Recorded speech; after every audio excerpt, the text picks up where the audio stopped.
Welcome! Welcome! It is Wednesday. It is the 2022 version of June the 1st. And you're back here with me, Sean Butler, at the Spurs Talk Show. A day later than originally planned. Apologies to everyone that was let down yesterday. Forgot to cancel in YouTube. Such a professional. How's everybody doing? How's everybody doing? I didn't really have an intro because this isn't about transfer news, views, or clues. This is about potential transfer reviews. We're going to go through that. We got someone that I've been working with for the longest time, just not on this channel, on a different channel. He's making his debut on the show tonight. I couldn't be more excited. Plus, we got two returning guests, and I'll bring them out in just a minute. Ladies and gentlemen, this is the Spurs Talk Show. Let's get going!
Lovely touch from him though. Harry Kane, Lucas Moura, can you do something, please? Last chance, Matt Doherty! Oh, you shite! There could be from the dead to the don't fuck it up now, don't fuck it up. Go win it! Let's go for chance! Stephen Bergwijn! Stephen Bergwijn's through! Win it, Stephen! Come on! Yes! He's won it! Yes, I won it! Oh my God! Oh my God! We did it!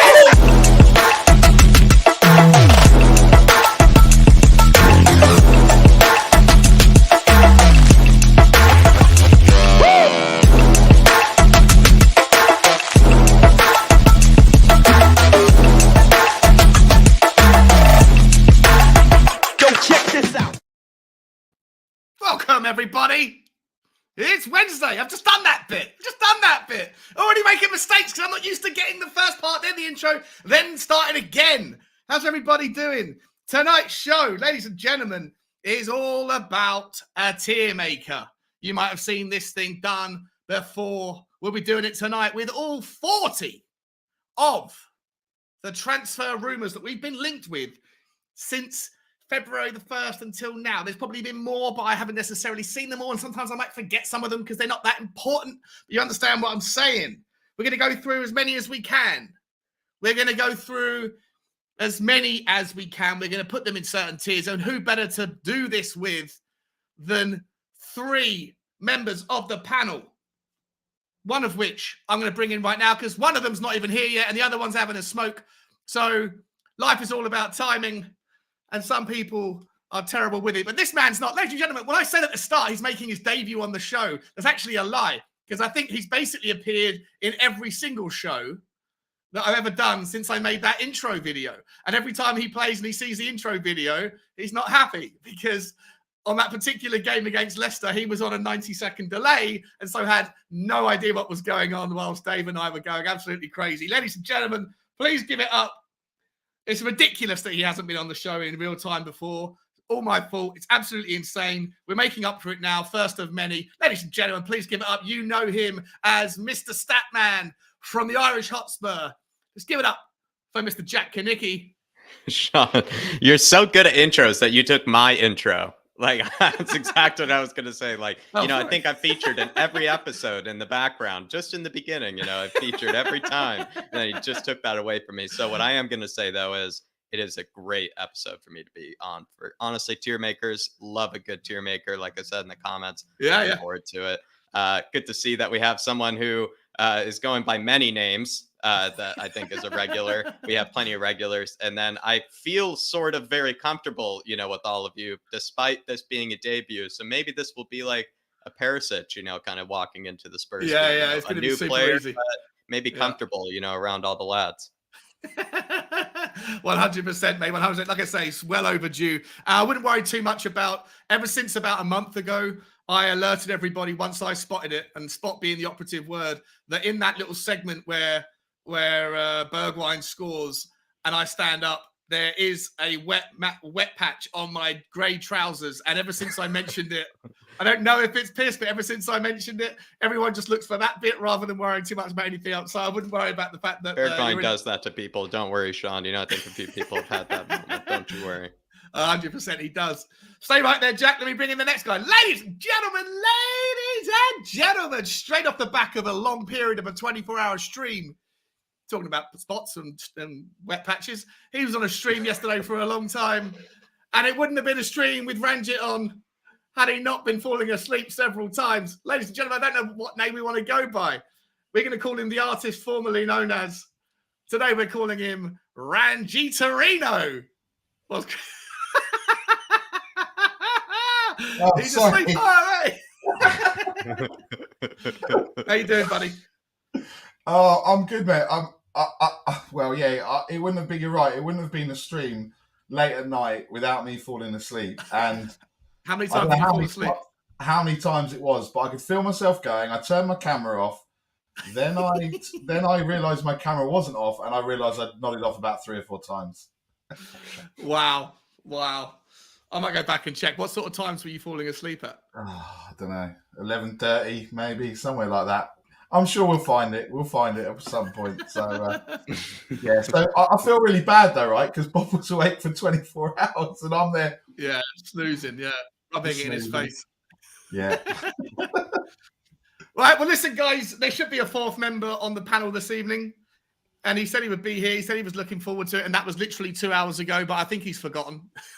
No, he's just on Greek time. He's on Greek time, Sean. What time did you tell him? Did you tell him 6? Because if you told him 6. No, I should have sitting in anticipation. I should have told him 4 o'clock, shouldn't I? Fuck's sake. Maybe we'll make a super sub. Maybe we'll make a super sub in here. Maybe at some stage if he doesn't, Yeah, 100%. We'll give him half an hour, 20 minutes, and then we'll, if not, we'll put the stream out, and the first one can come in, and who wants to come in and join us. Before we start, let's see who's in the chat, shall we, ladies and gentlemen? First and foremost, we've got Mr. Jack Kanicki saying he loves a good tier maker. Yep, because Sean, like I said, I'm glad I put that there because you took my intro. So I'm actually glad that I put that in the comments because I was like, geez, I don't even know what to say now that I'm on my debut. The debut almost didn't go to a good start, but I recovered it. You're fine. You made a fantastic start, Jackie boy. Mick Hermeluk's in the house saying, good evening, lads. How are you, Jack? Mick. Legend. Big up, Mick. Good to see you. Ellie's in the house as well. The wonderful Ellie saying, bring in the transfer targets. Get that checkbook out, Levy. You haven't spent a penny yet on a fee. Anyway, and yes, I know there's wages to consider, Sean. I always point it out, don't I? It's not free. It's not free. It's more expensive in wages and player performances. I need to get some new content because I repeat myself a little bit too often, I think. Good to see you, Ellie. Paul's in the house. Good evening, Sean. Ad, chat. What's happening, Paul? Good to see you, my friend. And same to Derek Hutchinson. Hello, my friend. How you doing, buddy? Good to see you. Nick Brown's in the house saying, hey, Sean, watch Bob Spurs NHS Marathon. It was epic. It was good, mate. It was good. Yeah, and proud of him, even though that sounds a little bit weird to say. But the guy's obviously got a lot of love for people in the NHS after how much they helped him. So in the last couple of videos that I posted with walkies with my dog, I have put the links in if anyone does want to, who doesn't know Bob Spur for any reason, I'm sure you will do. But if you want to go and check that out, and also the PayPal link, if anyone wants to make a donation, is also in the description. I'll also add it to this description after the show's finished. Good to see you, Nick, though, mate. I appreciate you, buddy. On your bike, Scott, my man, number 1 member. I'll never forget you, buddy. How you doing, my friend? He says, hi, everyone. Big up, Sean. What's happening? Any new gossip? No new gossip, mate. This is why we're doing this. Unfortunately, everyone was promised like a big week in transfer world. Everyone started out too fast. It's like we thought everything was going to be, like happen. It's almost like the transfer window for a second we thought was just going to be done within like 2 weeks. Yeah, within a week. But they got to drag it out a little bit. Obviously, Perisic has signed, which is great news, but there's nothing further on anything else.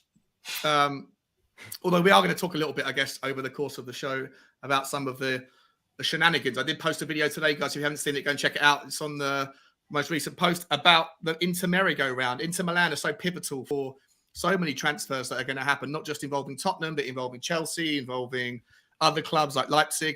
It's a massive part of a lot of clubs' business, what they decide to do with regards Lautaro Martinez and or Bastoni as they try to raise 60 million to make ends meet.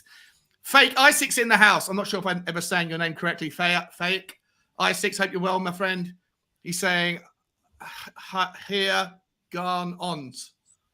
At first, I thought it was German, but it doesn't Dutch seem or to be. something. It almost looks like Dutch or Danish or something. But welcome back, my we'll friend. Find out. Welcome back. Jack saying there it is. I think he's talking about the delay or the piss stain. Like I said, honestly, I was so prepared to have that intro just to say, like, I've secretly been in every episode, but you explained it perfectly, Sean. And so, yeah, there it is. I'm going to continue to be in every episode, even after this. No, I'm actually going to. Once Bergwijn leaves, I'm going to change it up and swap it out. Asabacron Wembley saying, even sure you're going up against the live premiere of Brian and Brad's boys' trip to Niagara Falls. Fuck, I didn't even know. Oh well. If anyone wants to go and watch that, feel free. If anyone wants to watch that later and stay here, feel free. I'm not. It doesn't matter. But I didn't know I was going up against their trip to Niagara Falls. On your bike, Scott. Big up, Jack. Spurs Debate TV saying, big up, lads. Big up, Josh. How you doing, my friend? Good to see you. If Danny doesn't turn up, then he will. He will turn up. He will turn up. I sent him the link. And then I've sent him the link. So I sent him the link as well. So I still expect a 10-minute delay, though, Barry. I still expect a 10-minute delay. Maybe they're still got to click on the link. 10? Only 10? Yeah, pushing it, bit punchy. All right, guys in the house saying, big up, Sean and Jack. Just want to ask, can you change your name, Sean Stoney, and play centre back for us? Not sure you'd want me playing centre back, mate. A, I've never played football, and B, and not in the best physical fitness, so it wouldn't be much good. Who else haven't we said hello to? Mick Hermelot, no said hello to you. Mr. Edwardson. Oh shit, I've got a client calling me. I'm gonna have to cancel that. I've got a client calling me. Sod off. Dude, Tottenham time now, bro. Yeah. Mr. Edwardson, Spurs Talk Show. Hey, Sean, how you doing? I never know how to say your first name. I've asked 1,000 times. Do you know, Jack?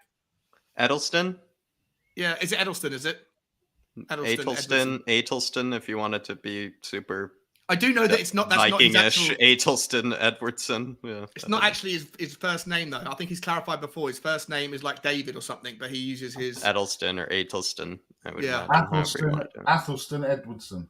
It's a great name. Cody Max in the house saying hello, everyone. What's crack-a-lacking, Cody? I hope you're well, my friend.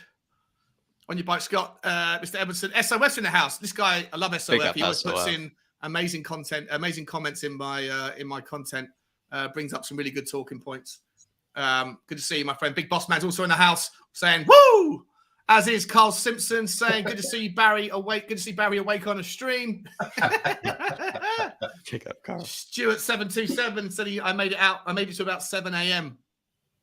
Yeah. Well, I stepped in. I got off at about 9 and then watched from about 3 a.m. when I woke up, and I still saw. Were you on at 3 a.m. Barry? Was it you who was on at 3? Kuva was still on at 3. Kuva, has anyone checked on him? Is he still alive? He was awake at like midday at 1 o'clock. He was messaging people in chats and things. Yeah. DB's in the house. What's happening, DB? Good to see you, my friend. Hope you're well, buddy. Jason Groves is also here. Saying can't wait for the list. We're going to get started very shortly. Saba Talk Spurs. What's happening, Saba? Haven't seen you here before, my friend. Good to see you, buddy. So big up, lads. Always enjoy watching your show. Thanks, man. I appreciate that. Good to see you, buddy. Derek Hutchinson. We've done this one. Nakalu. Oh, no idea if I'm definitely butchering it. Good to see my friend. He's I saying don't even know if you did there. I don't even know if you did there. I think that's the correct pronunciation there, Sean. in his Nakalu. I'll take that. I liked your first attempt. Yeah.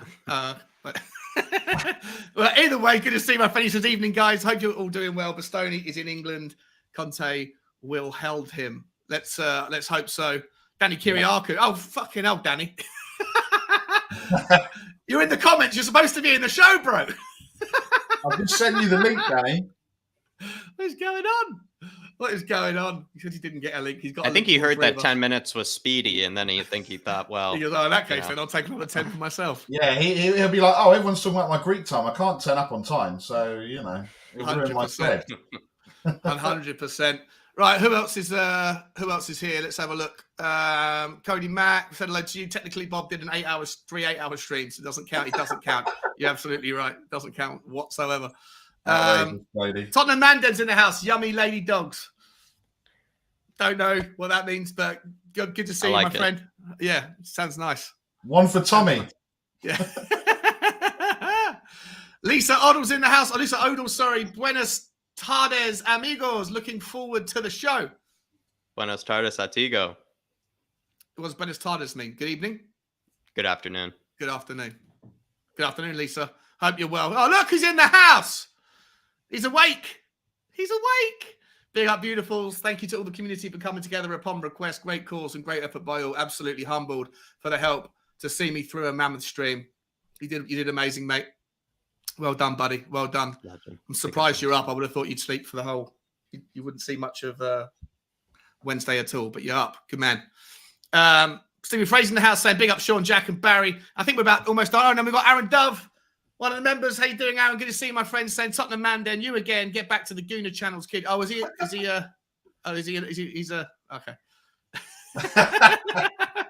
He's an Arsenal fan, is he? Fair enough. It looks like Ranjit couldn't actually slept in that chair overnight. Has he even moved? Probably not. And last couple of people to say hello to. We got the hottest Spur. Sorry, big up one and big up the hottest Spur. And also KJ Hotspur saying, oh yeah. How you doing, buddy? Oh, and also Nick Brown's in the house saying, I was up all night and I watched you and Bugsy today. Definitely having an early night. Well, we won't be going. Well, it depends, actually. We've got 40 players to get through. 40. Right. Absolute 40. Yeah. How can I make you a moderator? Stay there 1 second, boys and girls. Okay. Cody Mack, you are a moderator. If you could handle any of the nonsense, that would be fantastic. Right, ladies and gentlemen. Sweeper. Do we know the rules? We know the rules of the game. Oh, before we get going, guess who's decided to show up? Oh. All right, next contestant, spin the wheel again, please.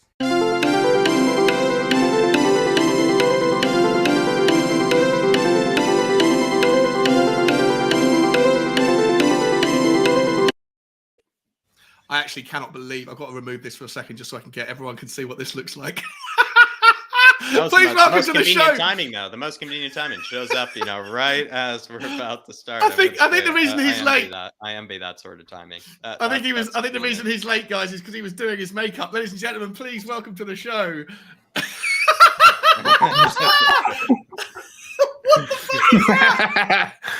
How's everyone doing? That is so good. It's a Disney character. How do you do? Is that OBS? Is it? You got to feel for OBS. Yeah, there's an app you can use. I'll show you how to use it, Sean, if you want. It's quite good. That's so weird. This is so weird. I can't believe it. It's the new Danny Kiriakou 222 Disney movie character. It's his Frozen character. It is. That's exactly it. Oh my god. I can't take this seriously. This is brilliant. I've never seen that before. Antonio. Holy shit. Okay, that is crazy. I feel like I'm taking a mushroom or so, a few mushrooms. Too many, maybe. Ozum's also in the house. Good to see Jack and Sean show. It is, mate. It is long overdue as well. We're trying to get there. Okay, who else? There's no one else, I don't think. Americank in the house as well. The whole time Aaron Dove is pronounced Dove. I think so. I think that's right. his Irish name is Mac Dove, pronounced Dove. Yeah, there you go. There we go. All right, ladies. Button, before we get going, how are you doing, mate? I'm all right. It's good. We've got a nice little long weekend now for everyone, so it should be good. Man, I can't take you seriously with that. Okay, whatever. We're gonna get going, mate. Good to see you. Thanks for turning up, everybody. Everyone knows the rules of the game. Is this zoomed in enough for everyone? Let's hope so. I can bring it a little bit closer, hopefully, if we need to. All right, we got 40 players. We're gonna go through one by one. Danny. I can't take you seriously. I can't take you seriously either. All right, and the rules of the game are everyone's to go around the houses and get everyone's opinion on the likelihood of signing the player in question, whether or not. I just had an idea. We should all do this filter one day on a stream. How funny would that be? We could do it on Sunday for. That's around the clock. Yeah. Let's do that. You have to show me how to do it first, man. I don't know how to do it. How would it look with the flat cap on? I feel like that would be even creepier. I could find one with a flat cap. I'll have a look, see if there is one. No, but I'm saying this because if you just put a flat cap on right now. Oh, put an actual flat cap on. Yeah, I'll try that in a minute. I'll try it. I'll go and get my flat cap and try it. So I fucking feel like I'm taking acid or something. This is mad. Right, yeah, ladies and gentlemen. I know exactly what you mean. Yes, the 6 categories are yes, please, and likely. I.e., yes, please, we definitely want to get the guy, and there's a good chance we can get him. Yes, please, unlikely. Obviously, the opposite. If Conte wants him, I'm okay with it, but you're not that excited about it. As okay, but as a squad player or a rotational player, no thanks, don't want, and no chance it's happening anyway. So move on. So guys in the stream, if you're on Bob Spurs watching Bob Spurs last night, this is going to go for 24 hours. 40 players. Yeah. Well, we won't. Let's try and keep it. I think some of them will be quick, and I think some of them might require a bit more of a conversation. Let's start with randomly. Alan Saint-Maximin. Been linked with him recently. In the last couple of days, we've been linked with him on the Daily Mail website, in the Evening Standard, and then of course sent out across the various affiliations. I'll start with you, Jack. What do you think about him as a signing? Where do you see him? Do you think it's possible? If so, do you want him? Do you not want him? I'll let you take it away, and then we can go from there. I absolutely love Alan Saint-Maximin, to be fair. Like, as much as I know he's probably doesn't work very hard, to be fair, does he really fit Conte's system?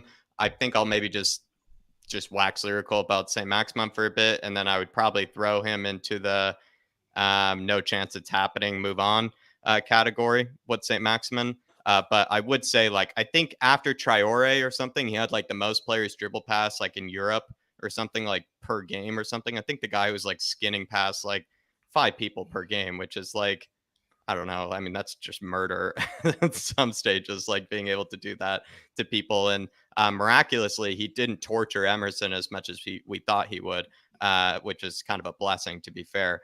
So Saint-Maximin, like what you're getting is basically the best dribbler in Europe. To be fair, he's put up decent numbers with that Newcastle team, especially under Steve Bruce, when Steve Bruce is probably the most anti-attacking manager you could have probably had. So anybody that has good numbers in a team like that, I'd certainly take at Spurs. And I think he's also just a ticket seller, to be fair. I think Daniel Levy would certainly look at that. I mean, that guy gets people off their seats. But at the end of the day, no chance it's not happening. Move on, because he has a bit of an attitude issue, doesn't really like working very hard. Yep. He plays as a striker or a left wing, like that's the same problem Bergwijn had. He's better than Bergwijn, but it's the same problem Bergwijn had. So I anticipate him not coming here at all. I 100% agree. Ranjit Serino. Yeah, I mean, no thanks. I mean, I'm with Jack, but I think no thanks, don't want. Okay. That's where I'd be sat. And Bazza. Oh, Bazza, sorry, the bum. I would probably have. I'd probably say no chance. It's happening. Move on. No chance. It's happening. Move on. Because, yeah, look, I would actually like him at Spurs. I think he's a good player. I think Jack's right where he would entertain fans and people buy tickets to go and watch him because he's a good footballer. Listen, he is, and I think it'd improve our squad 100%. But Newcastle coming into their riches that they have come into, there's no way in hell that he's going to leave that team. Yeah, No way. That's the biggest thing. I think if they had still had Mike Ashley, I think a lot of clubs could prize him away, like the bigger teams. Like you spend 30, 40, maybe 50 million pushing to get him in. You could probably get him in, but now they don't need money. They just want to buy top players. So there's no way he's leaving. And it's probably no chance it's happening. That's what I'd put him on. Okay, let me just have a quick look in the comments, see if anyone's upset with it. No from me. Okay for as a squad player from Simon. Cody's asking Danny for a wank face. Yeah, okay. I think everyone. There's no one disagreeing. No one thinks it's possible anyway. A lot of people are saying Newcastle wouldn't even let him go. Let's leave him in no chance. But yeah, could have gone in no thanks, don't want. Let's go for Christian Eriksen next, and we'll go to Rangerito on this one. Look, I think I personally I know there's the whole sentimentality around it, and we've got some people in the squad as well. I think personally, as a squad and rotation player.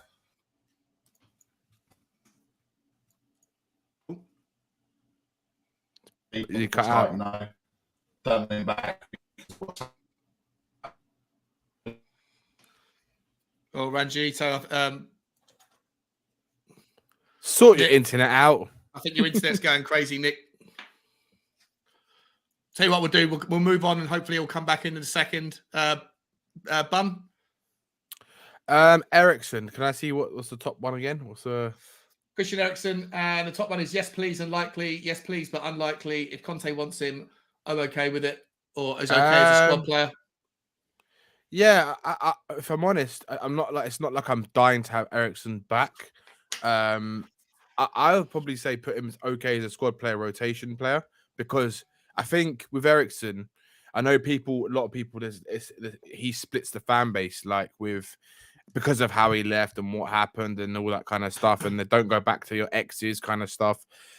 But if you look at what we're trying to do and how many players we're trying to get in, yeah, we've got money to get players in, but we've got to try and look for some kind of opportunities, should I say, like we have with Perisic, free transfer.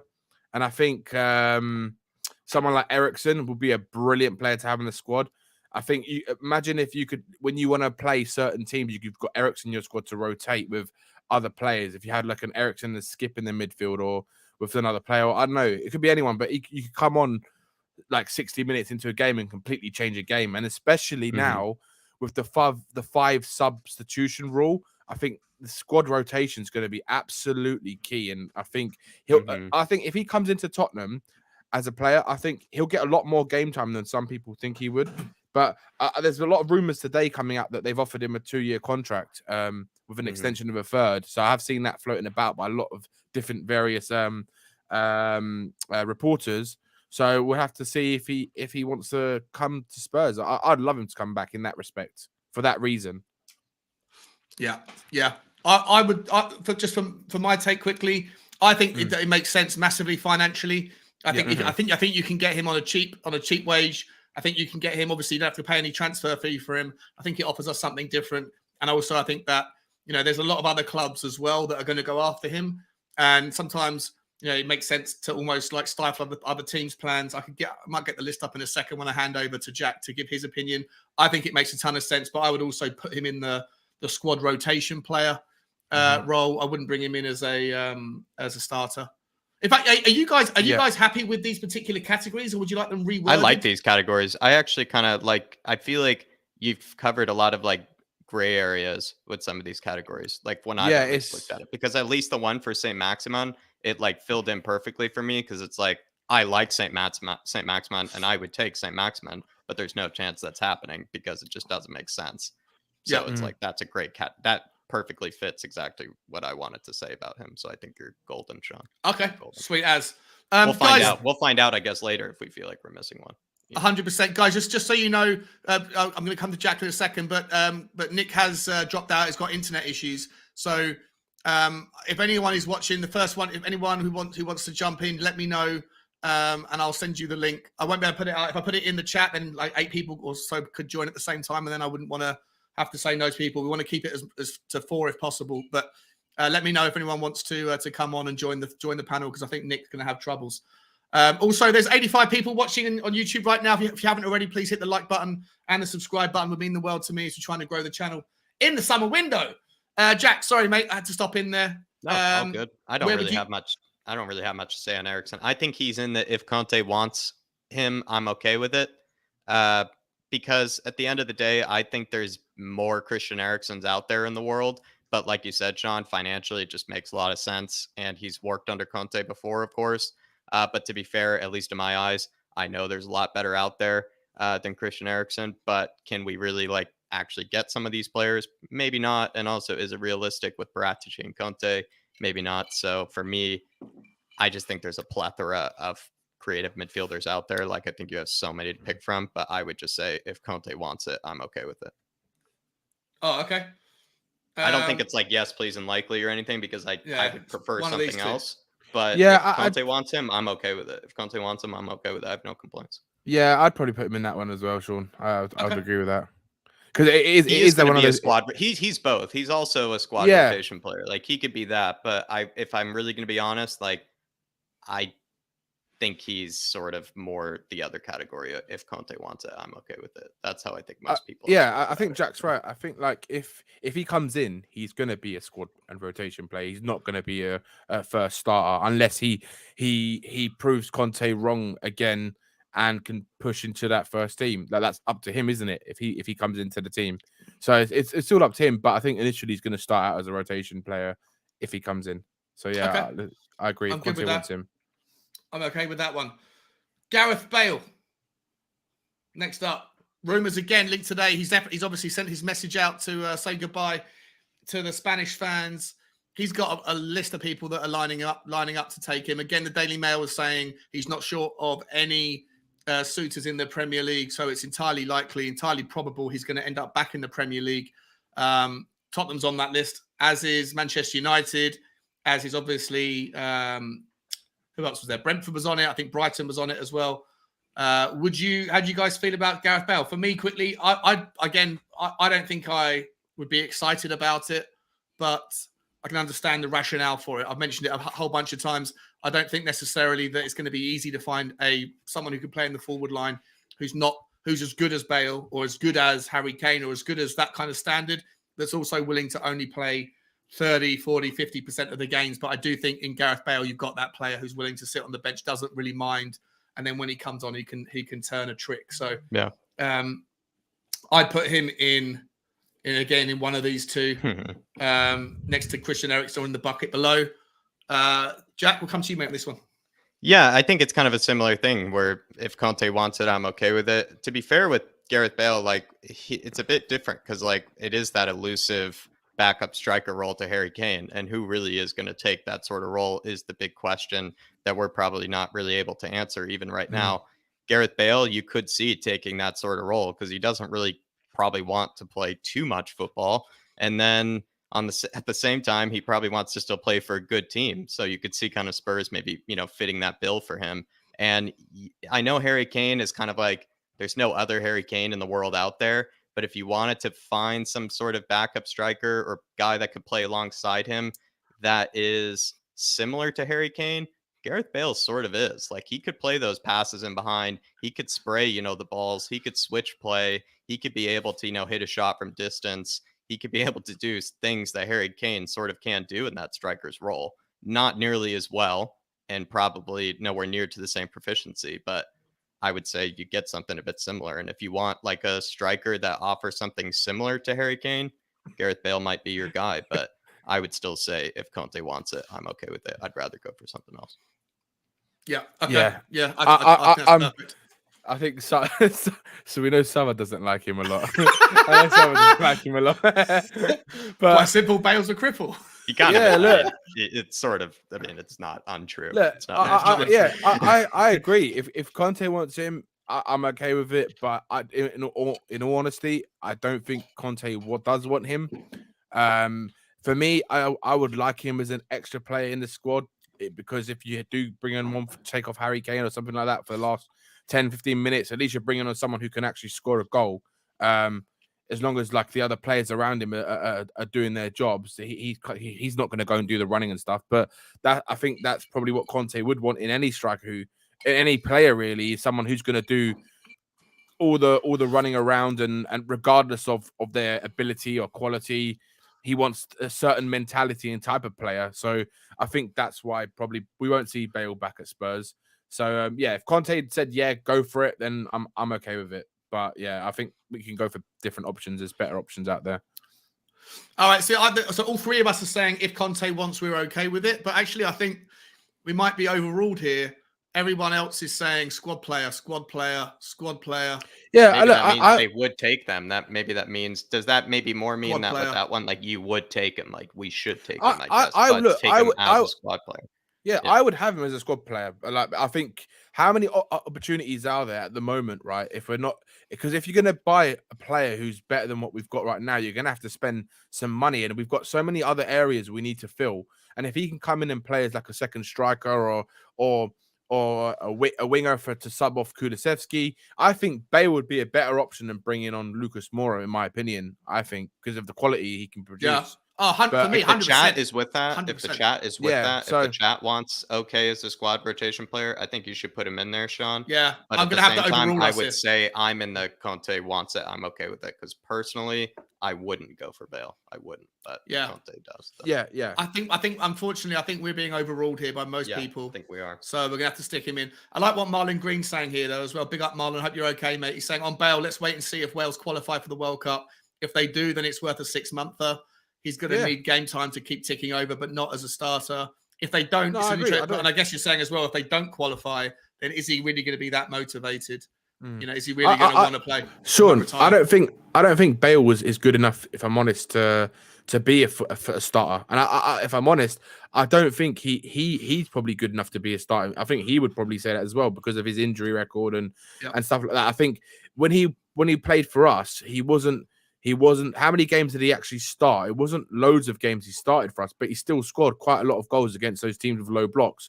So they're the games I would like to see him come in and play against, like against those like small teams, have like 45 minutes or something like that.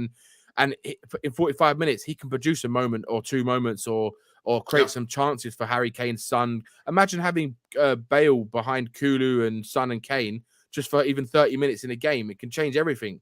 And people have got to remember it's that 5 substitution rule is going to be massive. Such a big thing this season. It's huge. 100%. All right. So as of right now, we're putting him into this bucket because the crowd have spoken. And ladies and gentlemen, let me bring in a replacement. We're talking about 5 subs. We've got one of our own, and I don't think I'm going to give him the door selector. I think I'm going to give him the doorbell.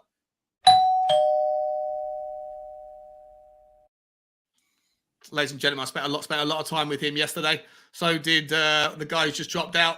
Please welcome to the show, our Canadian boy with his 3 sons that we met his third son yesterday. What a lovely pleasure that was. That was his nephew. His nephew. Sorry, his nephew. 2 sons and his nephew. The 3 Spurs boys and a nephew. And ladies and gentlemen, welcome Bobby K. I can't even see him. Let me get good day, gentlemen. Good day. What's happening, Danny? I don't even know what to say. Hey, Jack. Hey. Daddy.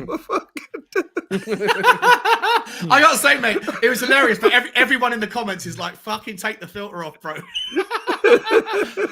we don't prejudice here. There's no hate. There's no hate crimes on this thing. If you want to be a cartoon, you can be a cartoon. I was going to say he looks like the guy that's in the movie, the Beauty and the Beast one or whatever. What's that? Oh man, I'm trying to remember the character's name now, but Jesus, Danny, it's just with the vape and everything. You'll get used to it. You'll get used to it. It's weirdly, I hate to say it, but you do. Where did I get to on this one? Hanging about. Yeah. Squad player. Welcome to the show, Bobby. What did you want to? What are your thoughts on Gareth Bale before we move on to the next one? What are my thoughts in terms of what? Sorry, I was logging in everything, so I didn't have it on. What were we Gareth at? Bale, would you put on us taking him back if he was available? Which category would you put him in? Oh, he's currently in okay as a squad player because we sorry, were I gotta overruled make by the screen bigger. I don't have my glasses. Yes, please, Likey. Yeah. Okay, as a squad rotation player, as long as for the right wage, obviously, as long as we're not overpaying for him.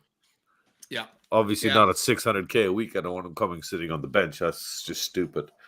But if he's willing to take a massive, massive, massive cut, and why not? You know what? I'm actually going to do this as well. I'm actually just going to quickly. I like this. I like this idea from Adro below, and then we're going to call it. Oh, and I'll get rid of this now. Fuck you. They call it the fuck euro? No, we're gonna call kind it of is that. Sort of is. Yeah, it is. Don't need category. Okay, just before we move on to the next one, let me just get through the last of these. I think this is all about Gareth Bale. It is. We've also got a super chat from the bottom Duta. Big up the bottom Duta. Thank you so much, my friend. He says, what do you think of Berardi, who can play anywhere across the front three? And also, what do you think of Nadim Bajrami from Empoli as a midfield option? Neither of those names are in this list today. So, and to be honest, I've never even heard of Nadim Bajrami. Berardi, of course, it would be a fantastic, in my opinion, be absolutely awesome. I don't see it happening myself, but I do love him, the bottom Duta. I'll hand over to, I guess, Jack, you're probably the most likely in this. I'll make an attempt here. I'll make an attempt. For Berardi, I actually really like Berardi, but I'll just say quickly, I don't think he's better than Kulusevski. So there's kind of that issue there. He's also, I think, 27, 28 or something. Like he's kind of getting, more towards the prime of his career now at this stage. He's never really left Sassuolo because I feel like there's some sort of attitude issue there or something like that.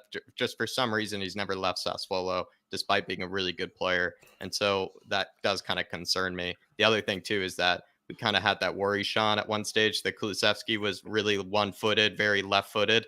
Berardi, I can confirm, is a very one-footed player.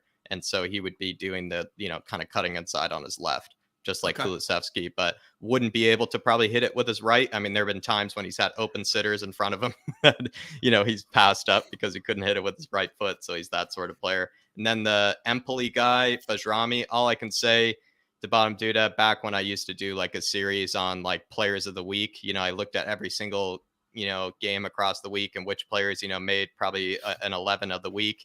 I think 1 week he did make that team. So that's all I can say. I think he had one very good week in like October or something like that. That's what I would guess. It's escaping me now, Jack. Who was that guy you featured today on your show? That striker that you did the little Scamacca, yeah. Yeah, I like that. I don't know where the hell you find these guys. That's what I love about your show. Linked with him. I'd be interested if it'd be weird if he'd be in here because he was only linked once with us. So I didn't add him. Yeah. He's only been linked once, and it was in like November. Yeah, I didn't see that one, to be honest. But by the way, mate, Jack, your channel was getting a lot of love on Bob Spurs' show last night. Everyone was saying how brilliant that you're underrated. Yeah, first of all, it's underrated. Way too kind. And also way too gone. I wasn't even there as well. So I must say I was actually out with the missus and everything. And I did want to come down, but we were out till like 9 or 10 o'clock when I fell asleep the moment I got home. So honestly, failed Bob Spur. Did my best by putting it out on the community page, but everybody like Barry, Kuva, who slept through or at least put themselves on screen the whole night, definitely deserved the support. But I'm actually quite surprised. Very thankful.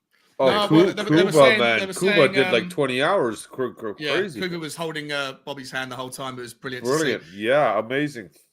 But yeah, but obviously we're going to plug everyone's channels as we go through the show. But just to pump up Jack right now, a lot of people were saying there's a hell of a lot of in the knows who are or aren't in the know, whatever. But what Jack does on his channel, he doesn't go after the transfer rumors. He just finds players that are interesting to him that he thinks would help, whether we've been linked with them or not, and then does the reviews on them, and they are brilliant, mate. And the one you did today, Jack, was top notch as well. Fun to talk about. It's always fun to talk about. Oh, this guy could help us, and then you don't get that guy, and then it's just like, okay, we'll see where we go from here. So that's basically it's a channel of disappointment. A big channel is a big ups and big ifs and maybes. So if you're looking at that sort of thing, if you're trying to like talk about fixing Spurs, then maybe that's for you. That's what I'd say. It's a good channel for talking about fixing Spurs. 100%, mate. 100%. We've got a new member to the show, Marlon Green. He's joined as a new member, mate. Thank you so much, buddy. Thank you so much. I'm going to add you to. What do I do here? Look, I'm going to add you to this list. I've got my members shout out list down here. I'll add you to that in just a second as we move on to the next one. Thank you so much for the support, my friend. It means the absolute world to me. I'm blown away by how much everyone's been supporting me since I've been doing this channel for the last 6 months. So thank you so much. Blown away. Blown away. Right, we're going to move on to the next one, and then we're going to get through the comments. Who's the next one? Which one should we go for now? Let's stay on the top. No, let's go for someone down the bottom. Let's go for Mr. Tomas Soucek from West Ham. Has been linked with us. Really? I'm going to drop it back. He's been linked with us several times over the last month in some pretty important outlets. Sky Sports mentioned it. The Times mentioned it. Tomas Soucek only been playing for West Ham for a year. I think they spent 30 odd million on him or something like that, 25 million. He's had a fantastic season, super tall, fantastic in the air. Look, he's someone I think that adds something very different. I don't know if West Ham would ever let it happen. Money talks. But listen, Conte's apparently a big fan of his, so is Paratici. I think Paratici tried to sign him. So if I remember the story correctly, when he was at Juventus, they tried to sign him a couple of years ago. Didn't happen. So it's out there. Like I say, it's got some credibility to the news. I haven't read about it in the last week or so, but 2-3 weeks ago, it was everywhere. I'll come to Danny on this one first. Tomas Soucek, mate. Love it, hate it, think it's possible. What do you think about it? I don't think it's possible. I don't think West Ham are going to sell to us. And if they were to sell to us, it would cost a lot of money.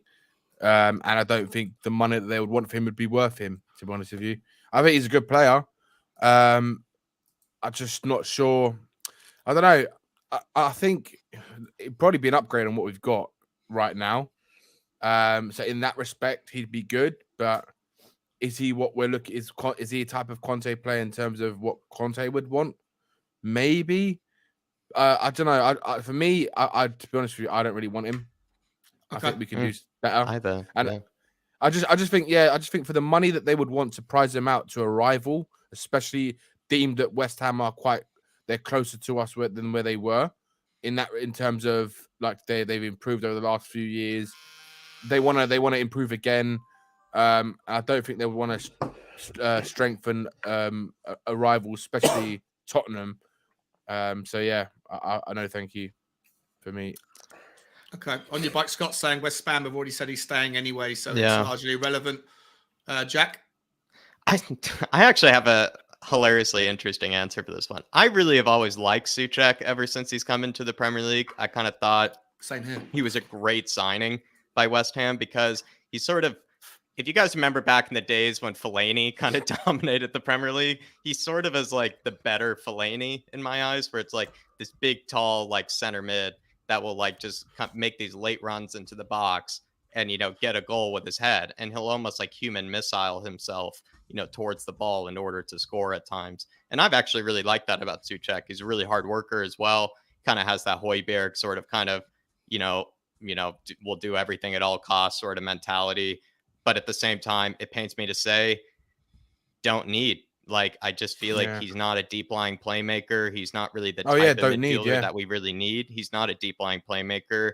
We sort of have a Højbjerg already. Bentancur, I don't know if he's similar to Bentancur, but I don't know. We just need a different type of midfielder than a Soucek. Despite how much I love Soucek, Sean. Despite how much I love him and respect him, I just don't think we need him.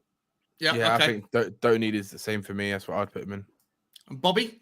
Yeah, I don't think he's an upgrade in terms of anything we have. Not when you're talking about 25 to 30 million. If they're looking at that kind of money, and if that's what they paid, we're going to have to pay more than that. Sorry, Josh is saying they only paid 11 million. My bad. Sorry, 11, only 11, okay. Josh, was it? Wow. Okay, well, what a bargain. Well, that's, great transfer. But even that being said, then we're probably going to have to be 25 to 30 million to pry him away from over there and get him over on our team. I think we can invest that money elsewhere. And the other thing I just wanted to quickly add, if I may, Sean, here, I appreciate you giving me the little blue wrench here thing, but I was wondering, can I use it? I just want to put somebody on a timeout or something, or I just haven't got to abuse my moderating powers yet. Just anybody, Just a random person. I was just going to go through the list and scroll Just up a and down random and see person. where I Also, a quick hot stop. take. And yeah, just a timeout, just a 5-minute timeout. Yeah. Quick hot take here, Sean. I actually loved Soucek so much that I thought his debut season was so good that I thought he was actually better than Declan Rice that season, or more important to West Ham that season. I think Declan Rice is way better player. Don't get me wrong. Don't get me wrong. Way better player. But his debut season, Soucek, he was unbelievable. Unbelievable player. Yeah, I tend to agree. I need to, Bobby. Do you mind if I put you at the bottom? Only because I want to be able to put my thumbs up to people's comments and things. No problem, buddy. No problem. Do you mind? Is that a problem? No, not at all. Not at all. Or is that? I know that actually there's a way that you can put these faces, our faces, across the top, can't you, or down the bottom or something? There is a way, yeah. But no big deal, buddy. Don't worry about it. All right. Well, we'll leave it alone. Not for the a time big deal. Don't worry. James. Thanks, James. James said I can put him on a timeout. God bless you, James. the man from Chicago, I believe, if I'm correct. Thanks, James. All right, so we're gonna leave. We're gonna agree that Soucek's in the don't need category. I do love the guy though. Let's pick another random one. Let's stick with midfielders. Let's go for Mr. Troublemaker himself. It's a troublemaker. Bissouma. Where do we want to put him? Let's come to Bobby on this one first off. Sorry, I gotta make the screen big again because I gotta be able to read those options. Scroll up. What's at the top? Yes, please, and likely. Yeah, top of the food chain there for me. You put him right up there, would you? Yeah, I love Bissouma. I really do. I think he's a workhorse. I know people are going to say he doesn't offer much more. Look where he's coming from. He's great on Brighton. Is he going to be great on Tottenham? There's all kinds of arguments on both sides of the fence, but there's just something about him. Every time he plays us, he shows up, and I guess I would be a little bit more kind of think about my decision a little bit more if I knew more about him than seeing him play just against us. But every time he's played against us, he shows up. He puts in a good game. He completely shut Kane down last game. I would take him. I think for the numbers that are being offered when we're talking about the 25 to 30 million range with him, I would definitely 100%.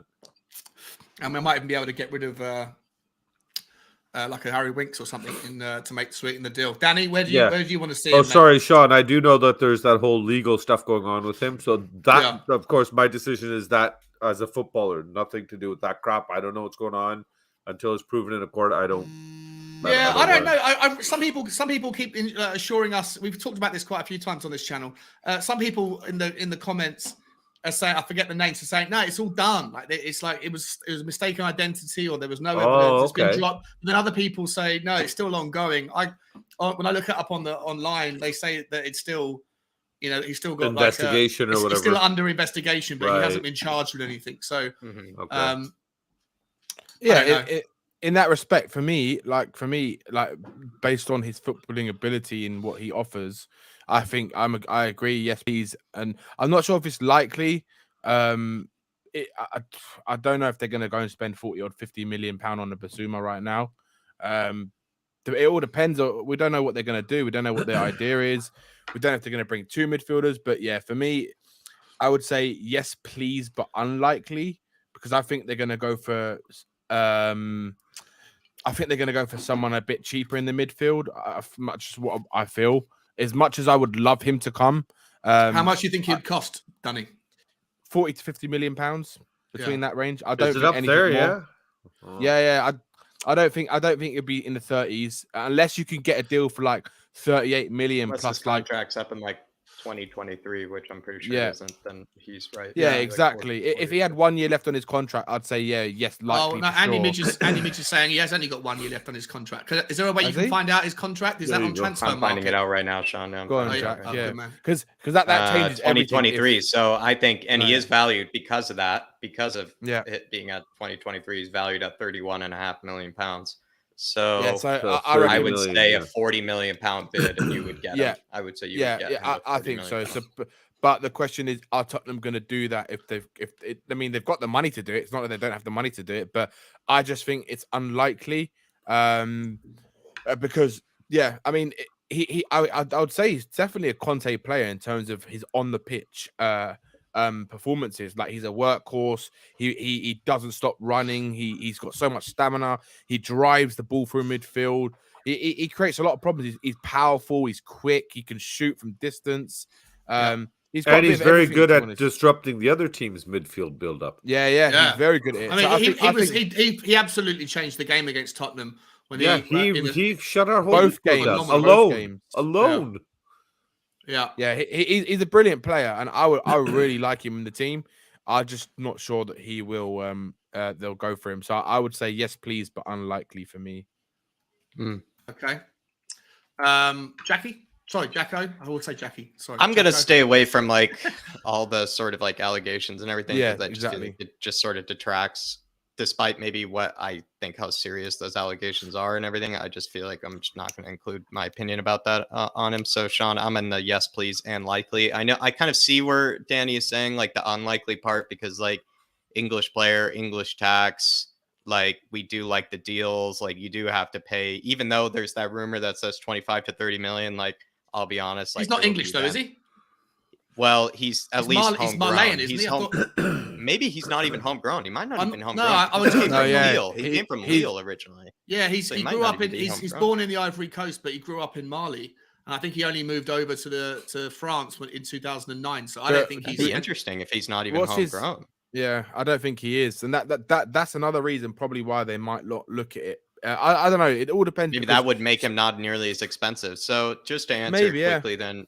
Just to answer quickly, Sean, I actually feel like I would take him absolutely, because he is a deep lying playmaker. Yeah. He also can get a tackle in.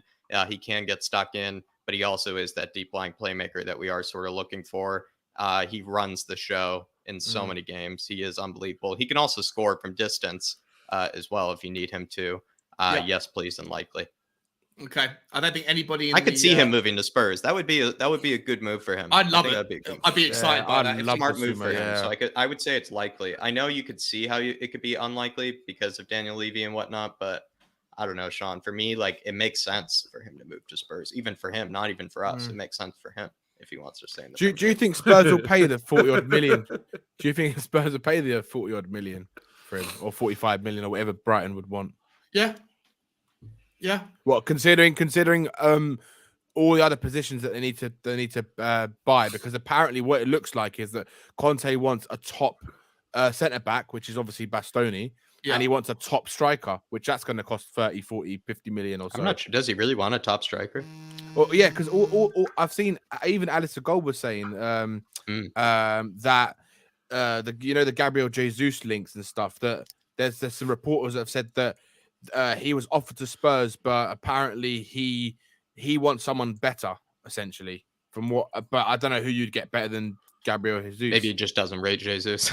Yeah, maybe he doesn't. Yeah, exactly. Yeah, maybe he doesn't rate him. Exactly that. I don't know. That's interesting, though. That's interesting. But it all depends on. I mean, look, if I had a choice, I would sign him up straight away. He adds so much to our team right now. If we were to get him in the team.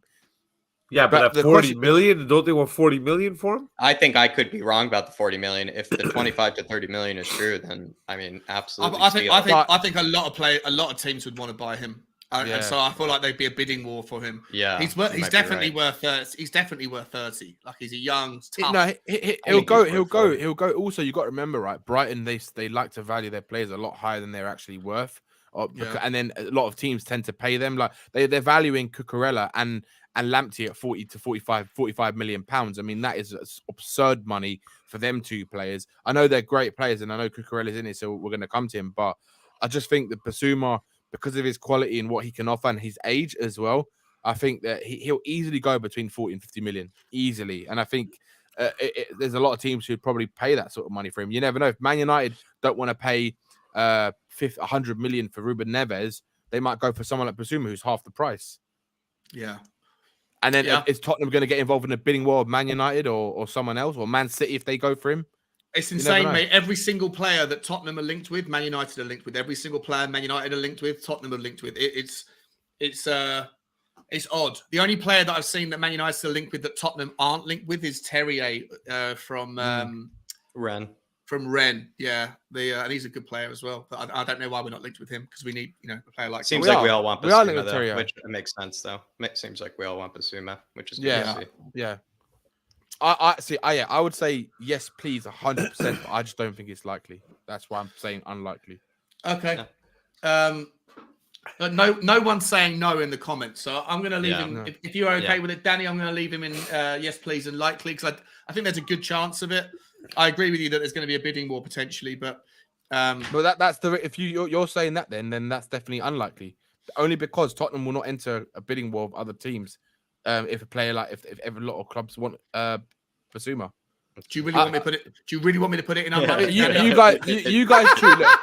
Look, my I think he opinion. does, Sean. I think he does. I just can't take it seriously. I answer can't for take him. him seriously right now. That fucking filter is it's hilarious. Yeah, make a super angry face. Make like a super angry face and see what happens. See, that's what I'm saying. So, like earlier when he was, shake your head, do this for fuck's sake. He probably had a super serious face while he was saying that earlier, Sean. But it would look like he was smiling, which it's not. You're not getting the right message across, Danny. You know, it's insane. It's so funny. This is so funny. All right, look, I think this is all I see from Danny right now. Yeah, I'm really mad. Right, we're gonna move on to the elephant in the room, because there's a lot of these other ones we can get through quickly. I know I'm actually at the hour mark, so I'm gonna put this one out there, and then I'm gonna go and get everyone's links from the channels to get, because I know Bobby's also got to go in a minute. So yeah, I got 7 minutes before I got to go pick up Jay from school. Sorry about that, buddy. I didn't even realize what time it was, and then my alarm went off, and I was like, "Oh shoot!" We're getting used to the 5 substitution rule right here on the show tonight, so I'm going to put out the offer again to anyone who wants to join in. I'm going to go for Jed Spence next. I'm going to start where I think he's he belongs, and for me, it's no thanks, don't want. But I'll let you guys argue a better outcome. I know how Jack feels about it. I'm not sure I know how Bobby and the Bundy, but let's start with Bobby, because I know you got to go. We'll start with Bobby on this one first, and then I'm gonna get the links up for everybody. Go, Bobby. What do you think? You know what? Actually, Sean, the more I kind of have looked into him and everything and watched him play, I would put him in the. If Conte wants him, I'm okay with it. I personally think that he's not a massive upgrade in the area over Doherty or Royal. I think there's options out there that would be a step up. But when we look at the homegrown numbers and all the kind of the bigger picture that comes with everything, then I can kind of see. And at 15 million, I can see him being, a good penny pinching buy kind of for us. But Championship proven, not Premier League proven. So is he really, really an upgrade? That's my only kind of downturn to this one. So I'm going to stick it with the Conte wants him. I'm okay. Okay. Let's move on to Danny. How do you feel about Jed Spence? Jed Spence. Well, there's even Alistair Gold was talking about it today in his video, and he was saying that Tottenham really want him. He basically was saying that they see him as they want an experienced right wing back, which they seem to believe it's going to be Doherty, right? They obviously the way he was talking was that they want Doherty and Jed Spence as their 2 wing backs, right? They've got one young player who's also English and matches the homegrown quota, because I think that's a big thing that they're looking at as well, because at the moment we don't comply with UEFA's homegrown quota right at this minute, especially if we get rid of Winks as well. So they're going to have to try and find smart ways to get this quota up so that we can register players in Europe. Because if we go and buy another European right wing back, obviously you could sell Emerson and bring someone else in, but then you've got to bring in an English player somewhere else. Yes. But I think they're thinking of it is that he's a good, talented young player right now. If Conte can mold him into a much better player, like he's done with a lot of our players right now, the belief is that they think that he can be that player. And what Gold was saying today was that if Jed Spence, what he's looking for is first team football. He doesn't want to be loaned out. He doesn't want to go anywhere else or sign for a big club and then get loaned out. He wants to go permanently and he wants to play. And apparently they're saying that Tottenham can promise him game time, right? Because I think they're going to rotate with Doherty and him if he was to come in. Personally, look, if Conte wants him, I think that's what I would put him. If Conte wants him, I'm okay with it. He's not screaming out to me like, oh my God, this kid's unbelievable. He's a really brilliant talent, exactly. Yeah. Right? But what the sense I get from him is he's a talented boy. He might have a bit of arrogance to him, but maybe some people like that, or I he's like got a bit that. of, yeah, he's got a bit of immaturity to him. But look, you got to think he's a young boy, 20 years old, right? So these players can learn. You got to give him a chance to kind of improve, and maybe Conte might be the perfect person to improve his game and bring him into a more elite level or a better level of football, and bring him in, like, sort of start realizing his potential. So look, I would prefer a better right wing back, if I'm really honest, because we do need, that's Conte's key positions, but he obviously has faith in Matt Doherty and obviously seems to want this guy. So yeah, if Conte wants him, I'm okay with it. Yeah, I just want to bring up a couple of comments here that are really big before I come to Jack. SOF saying Doherty or Spence starting at the new camp. This is what I worry about, right? This is what I worry about as well. A lot of people saying they're kind of like, no thanks, or if Conte wants, Conte gets. Before I come to Jack quickly on this, guys, there's 105 people in the house. If any of you haven't already discovered the three, I'm going to obviously give them their chance to plug their channels when they leave the show, which Bobby's going to do in a second. But just hit the links. You've got the three Spurs boys, you've got Tottenham on tour, and you have Flat Cap Euro Talk. If you haven't already, just scroll up on the comments, hit the link. It doesn't take you away from the stream. It takes 10 seconds to go over there. Another tab will open up, and hit that subscribe button to show the support for these guys who are spending their evening with me on the channel. And I'm just going to come quickly to Jack for his answer, and then I'm going to let Bobby tell us before he shoots off about what's going on the three Spurs boys. But Jack, sorry, mate. Sorry to do that mid argument. But Jed Spence, where do you put him? I think you'll like my answer, Sean. I've kind of maybe kept my feelings about him kind of like reserved because I just haven't seen enough of him to like have a strong opinion. But I'm in the no thanks, don't want sort of category here when it comes to him, because I thought you were I thought you were the other way. No, believe me. Like I when I watched his, when I did the scout report on him on the channel, I was impressed, but I wasn't taken aback, let's say. And then at the same time, like from what I've been hearing from people, Sean, it's just like the fact that he's not definitively coming into the first team to take that spot sort of kind of worries me in my eyes. And it maybe he could be for the future, but if you ask me, I've said this before, Sean, if you could, I would love to spend the most money on our wingbacks. I don't think it's possible because there actually aren't good enough wingbacks available in the market to spend like 40-50 million pounds on. It's just not possible because there's nothing out there. But I would still go for the best out there if it's available. So for me, Sean, for that right wing back, I would go after somebody that I know we would go after, but I'd go after like Ridley Baku. I'd go after players that, I just think are better than Jed Spence, if I'm going to be honest. Like we have got a couple. Sorry, I'm just laughing at that comment from Kevin. Hey, you're a pretty smart Yank, Jack. I didn't get to see it. He's just saying that he likes. That was mid. He likes Jack. He knows his football for a Yank. Yeah. I closed my eyes a lot when I was talking to Kelvin, so I couldn't see that. I closed my eyes a lot. Appreciate it, Kelvin. No, he does know football. He knows far more about players that are not in the Premier League than I do for sure. But I think Bob Spur's comment for Jack is even better though. Oh yeah. Too bad it's only a Wednesday. I'm not Jackie yet, Bob. Just wait till Saturday, my man. Jackie boy.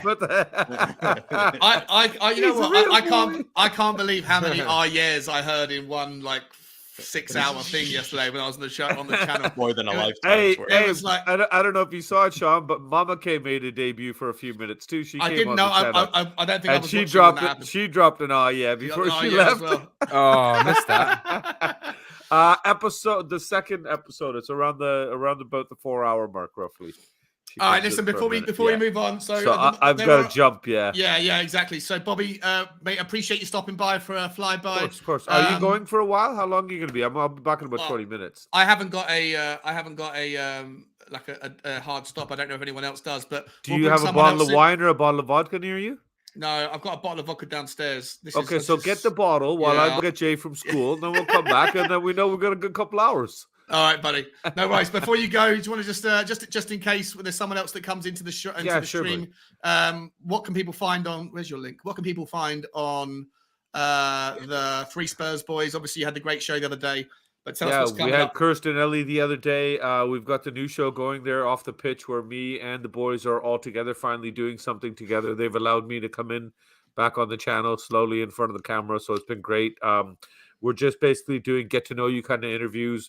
We were kind enough and lucky enough to have Ellie and Kirst on the other day, so they explained a little bit about her game too, and the involvement and the importance of involving females and increasing their roles in football, and how we need to basically break barriers. And what two better ladies to talk to? You've got one that was from a bit of the old school generation that played for Lady Spurs through the 70s and everything, and was subjected to the discrimination of being a female player, and probably still is getting called names and whatnot when they try to take the pitch. And then you look at Kirst, who's acting as an ambassador now towards the game, and kind of opening doors for other girls that want to try to get into different aspects of the game, all the way from the training to the management end of it, to the refereeing, to playing. So, you got to respect two ladies that are doing something like that. And of course, the first show, we were lucky enough to get Alistair Gold on there. So we're just doing our little interview thing kind of thing, and we'll be posting another one up for this weekend. And then that's about it. We're just cruising along with that right now. All right, mate. Everyone get over. Please hit the link. It's up there in the description. Please, in the comments, guys, please hit the link and get over there and make that channel grow to 300 subscribers is the next target for them. Bobby, mate, thanks for flying by, bro. Definitely. I'm going to put the offer out to someone else whilst you're gone, because I think we need 4 people in. But if you come back later on and there's only 3 of us, you're more than welcome to come back. Yeah. If I see an open slot, I'll jump in, buddy. If not, then I will just enjoy the show in the background and put my feet up. Love you, man. Thanks, all right, Bobby. love you guys. Appreciate Have a good day. All right, good to see you, Jack, Danny, Gaston, whatever. I'll talk to you guys later. Take care, boys. Good roast. Gotcha, Bobby. Very, very cool. That was a great nickname. Absolutely Gaston. Right. Let me just. So, are we happy with Jed Spence in? Where did we land, guys? Where did we land? I'm in the no thanks, Jack's in the don't want. no thank you. I'd rather put him in the no thanks, don't want. I think a lot of people in the chat were too, to be fair. I'd rather not. I'd rather not have him, but you can just see it happening. Okay. Love this. Because I was thinking I was going to have to. Open slot. Danny, are you putting the message out to Sava to see if he wants to come in? I messaged him, but I don't know if he will. But if anyone wants to come on, Bob, we'll give it a few minutes. Yeah, Bob, Dave, if you want to come on, mate. Bob Spur, if you want to come on, mate. Come on, Big Dave. You know you want him, mate. The offer's out there, guys. There's a spot. Just let me know who wants it, and I will. And I will give it to you. Right, moving on. We've got there's only one person in each slot so far. It's been a good category. It's been a good category choice. Let's move up the field to. Let's start with someone a bit more equally divisive. Let's go for Richarlison. I think I'm going to put. For me, this is where I'd put him. I don't want him. I'm going to put him in don't want. I don't like him. I'm not a fan of his attitude, and I don't think he's that good. He's a good player, but he's not a great player. I don't think he'll come to sit on the bench. And for me, he probably costs quite a bit of money as well. So I think that there's better players out there in the in that particular role that we could probably go after. And there's a whole bunch of them we're going to talk about shortly. The hottest Spurs saying Richarlison, meh. Andy Midge is saying don't want him. Andy Midge is saying not for him, don't want. Lee from the Lane is saying not for me. Kelvin is saying if Conte wants him. And Atari Boy Kid is saying he does. What about you, Jack? I think you're being a bit unfair to Richarlison, but at the same time, I don't think he's good enough for Spurs. So maybe there's like a halfway point we could reach with our rating of him. Because I feel like he's proven that he can be exceptionally better than the rest of his teammates in bad teams like Watford and Everton. Like in that Watford team, he even from his debut, I remember when he came off the bench, I was like, who the hell is this guy? Like, his shoulders, like, and everything just stood above people. I remember, I think it was like a 19-year-old Richarlison at the time that I was looking at, and it was just absurd, like, what he was built like, at the time. And I really like him, to be fair. He has a horrible attitude, like you said, Sean. And I think he's been playing for teams like Everton and Watford, probably because he has a bad attitude, but also because he likes to play regular football, I'd imagine. And so I don't see this happening because I don't think he'd take a backup role or some sort of, secondary role, in a team. Yeah. I think he would take, a team that would offer him regular football. That might be a better team than Everton, but a team that offers him regular football. So I'm going to say it's kind of like my assessment of Maximin. I think it's going to be like no chance it's happening moving on. I think I'm going to say that. But no thanks, don't want. I wouldn't really care at the end of the day.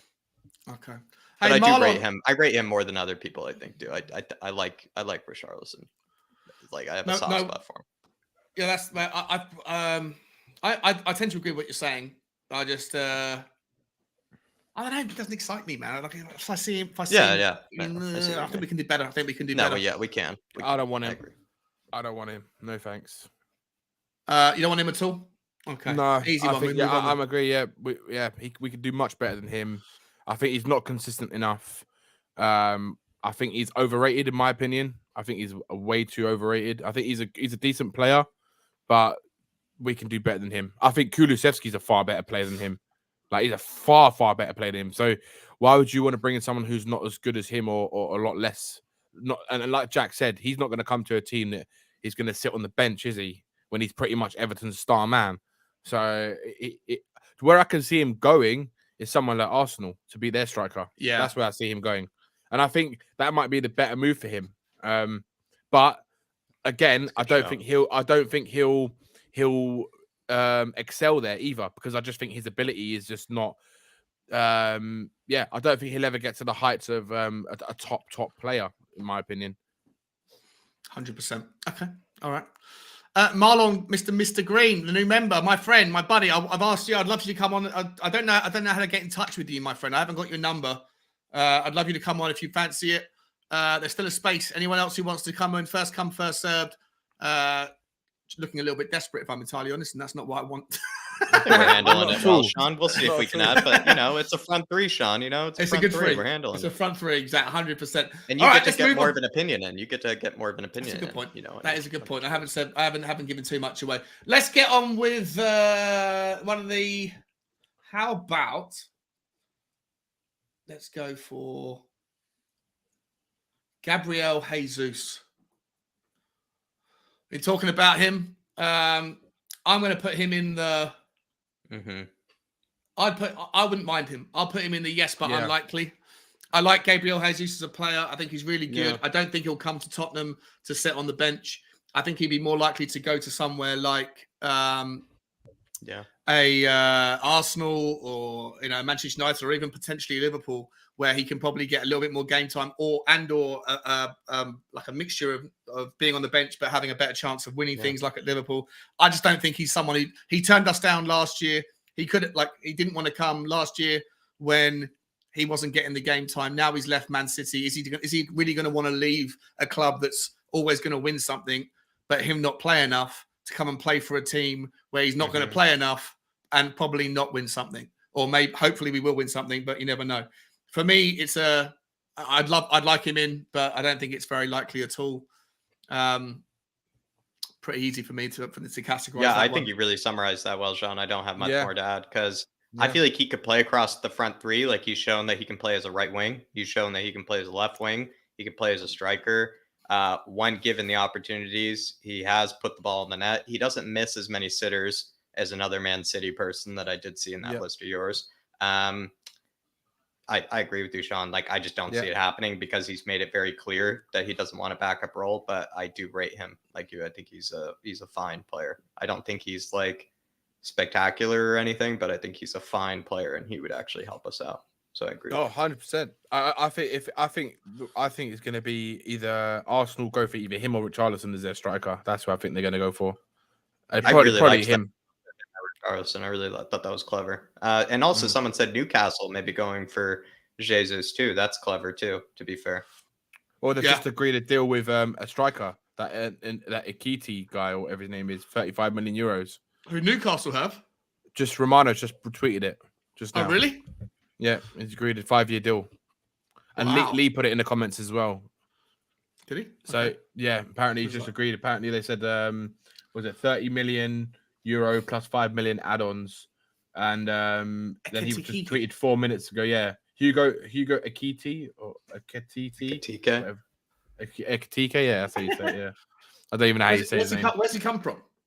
Liga, I think. Yeah, he comes from, what's the team he comes from? Is it BVB? Remis. Interesting. It's spelled REIMS. Was that the team? Didn't we play them? Did we get them in? No, that's Ren. That's Ren. That's Ren. Yeah, it's different. Yeah. Wow. Shows my knowledge. Reams, that's the one. Yeah, that's one. Give him a ream job. Yeah. Yeah. All right. So people dissing Jesus, but we'll take Bale back, says SOF. Who's dissing Jesus? I haven't seen anyone dissing Jesus. I think we said we would take Bale back if Conte wanted him, and we liked Jesus. I don't think anybody said. I think we all like Jesus. James Harris saying, not for me, he's underwhelming. Not sure of his position. Not outstanding in any position. Yeah, I mean, well, listen, if he goes to Arsenal and Arsenal were to also go and sign, I don't know, one of those guys that they've been linked with, like a Schick or whatever. Like if they have Saka, Jesus, they couldn't break down low block teams with a front three like that. All very tricky players, but no one really with the guile to get behind it. So I'd like Jesus, but I just don't think it's happening. I think he's got more chance of going somewhere else where he's going to play more football. Are you guys both happy with yes, but unlikely? Yeah. I think you summarized it really well, Sean. Thank you very much, mate. Thank you very much. All right, next up on the list is Mr. Thunder Thighs himself, John McGinn. Linked with John McGinn, I don't know, 3 or 4 different major outlets a couple of weeks ago. Good midfielder, fucking powerful legs. Like you wouldn't want to get caught in a tackle with him. Oh, Danny, what are you doing, mate? What the fuck is that? Come on, mate. Just trying to be a serious show. Can we play around with this later on? Can you come back? Whoa, this is weird. You're so tanned, mate. You're so tanned.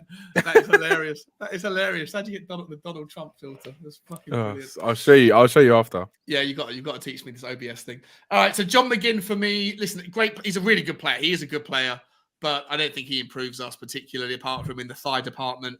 And I would say, for me, I'd put him down here. Yeah. Or no, maybe not that. Maybe here, because we do need a player in that role, but I'd put him in the no thanks, don't want category. Danny, come to you on this one, mate. What do you think about John McGinn? Yeah, no thanks. To be honest, we could do much better than John McGinn. I mean, the level of player we want is someone like a Bissouma, not a John McGinn. He's a reliable player. Look, if you're gonna say who do I want, who do I want, either John McGinn or Harry Winks, I'm gonna say John McGinn, right? But if I'm gonna pay money to bring someone in, I'm not gonna pay what Aston Villa would want for John McGinn because they're gonna want upwards of 30 million because that's how they value him, right? Even though he might not be valued at that, it's what the club value him. It's like what we value Son at. Like maybe his actual transfer market value is like what 90 million, 100 million. We value him at like 150 to 200 million, or because what he offers us financially and on the pitch, it's irreplaceable. Yeah, right now there isn't anyone you can get who can replace Son.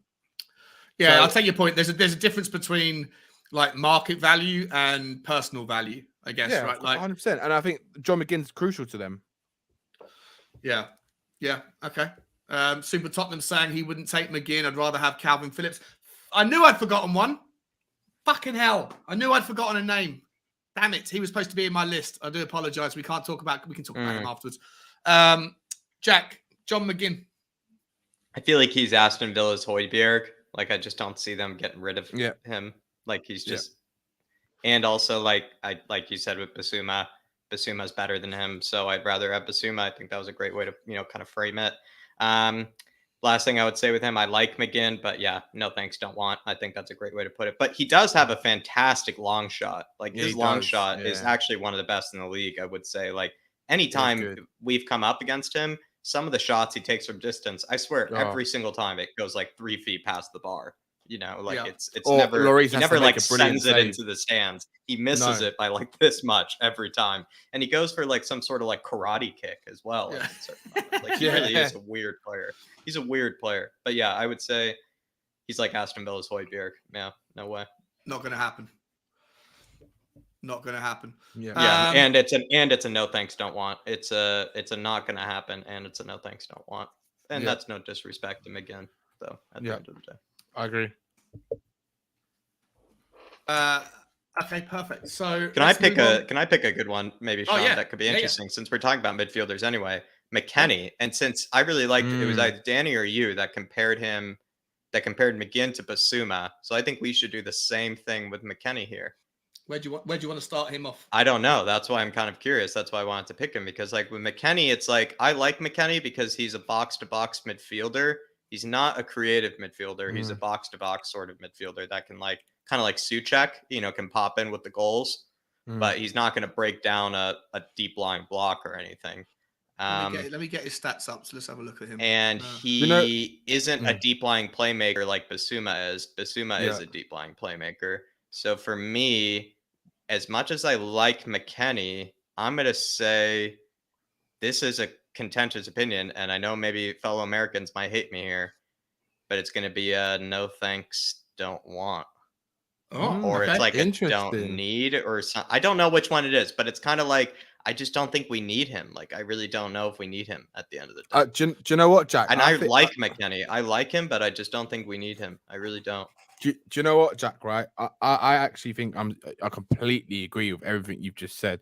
I think, like from what I've seen, the reports and what we've seen over the last few years, I think we need. He's not a creative midfielder. I think he's that's not, the problem. and that's what Conte wants. He wants an attacking, creative midfielder who can play in the central midfield, so like a deep lying playmaker who can drive forward.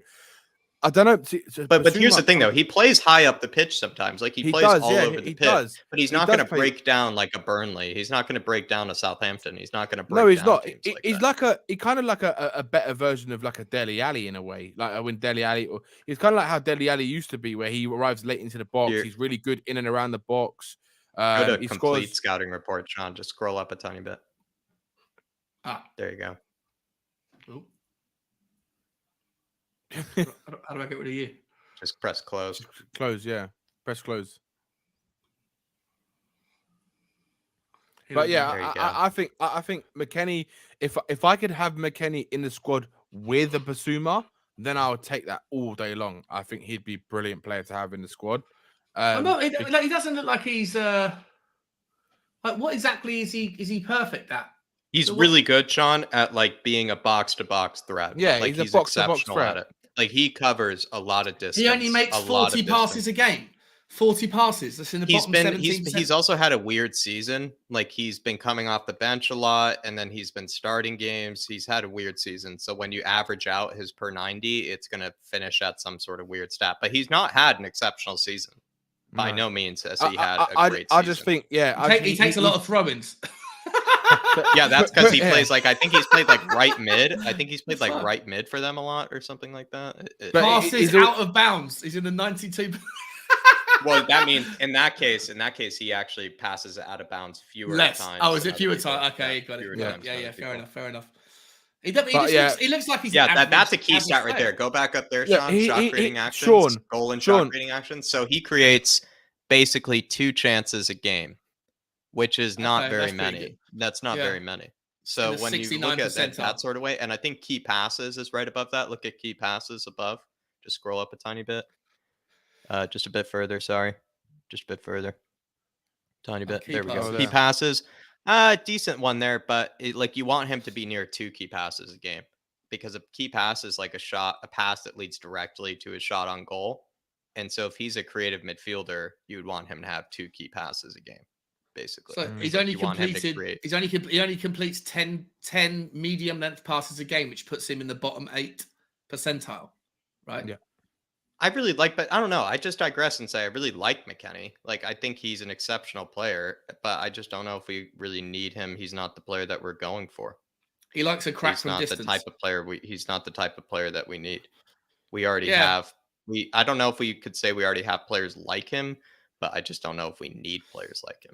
I'm entirely underwhelmed by these statistics. I feel like there's nothing about that looks particularly... It's hard to use the statistics because he's had a weird season this season. But yeah, right. look, I mean, I like him. Season. I like him as a player, and I think he'd be good in the squad. And I think he might improve the first 11, but is he going to be something? Is he going to be something that he's going to shout out? Or is his creative like spark that's going to unlock Kulu, Son, and Kane even more than what they're doing right now as a front three together? Because I think what he wants is that Conte seems to want, or what we also want, is that player that's going to unlock the defense a bit more and to break down those kind of Burnley type of teams, who's a bit of a creative player. And yeah, I'm not sure if he's that type of player. Yeah, look, I'll be honest. I know Will, you're unhappy. I can see in the chat you're unhappy with the review. We're just looking at the stats, mate, and I don't know if we've even judged it unfairly. At least I really like McKennie, and I think he probably is better than a Bentancur.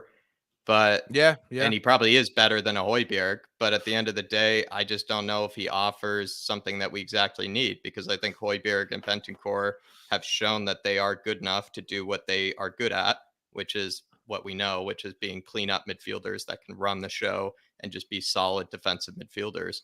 McKennie is something a bit different than that, and I think that would be nice to have. But I just don't know if we really need it at the end of the day. Like, he's not a creative midfielder. He's just not a creative midfielder. And that's we've got to think. Yeah, we've got to think about. I said I've liked him 1,000 times. Yeah, you know. No, I mean, well, I don't know if you're aiming that at Jack or for all of us. I mean, I'm not a stat guy, so I'm looking at. I don't even know how to look at FB refs. I'm just looking through it, and he doesn't look like he's in the top 5 percentile for anything that's particularly important. But I might be reading it wrong, mate, and maybe we can discuss it in more detail if you come on the show later this week or next week, mate. But I don't know what to say. To me, he doesn't. I don't know much about him. I've never seen him play, so I'm just going off of stats. I'm not even, like I said, I'm not even a stat guy. So, yeah. I'll keep him where you've got him. Yeah, if Conte wants him, I'm okay with it. Are you okay with that, Jack? That's fabulous. Yeah. Okay.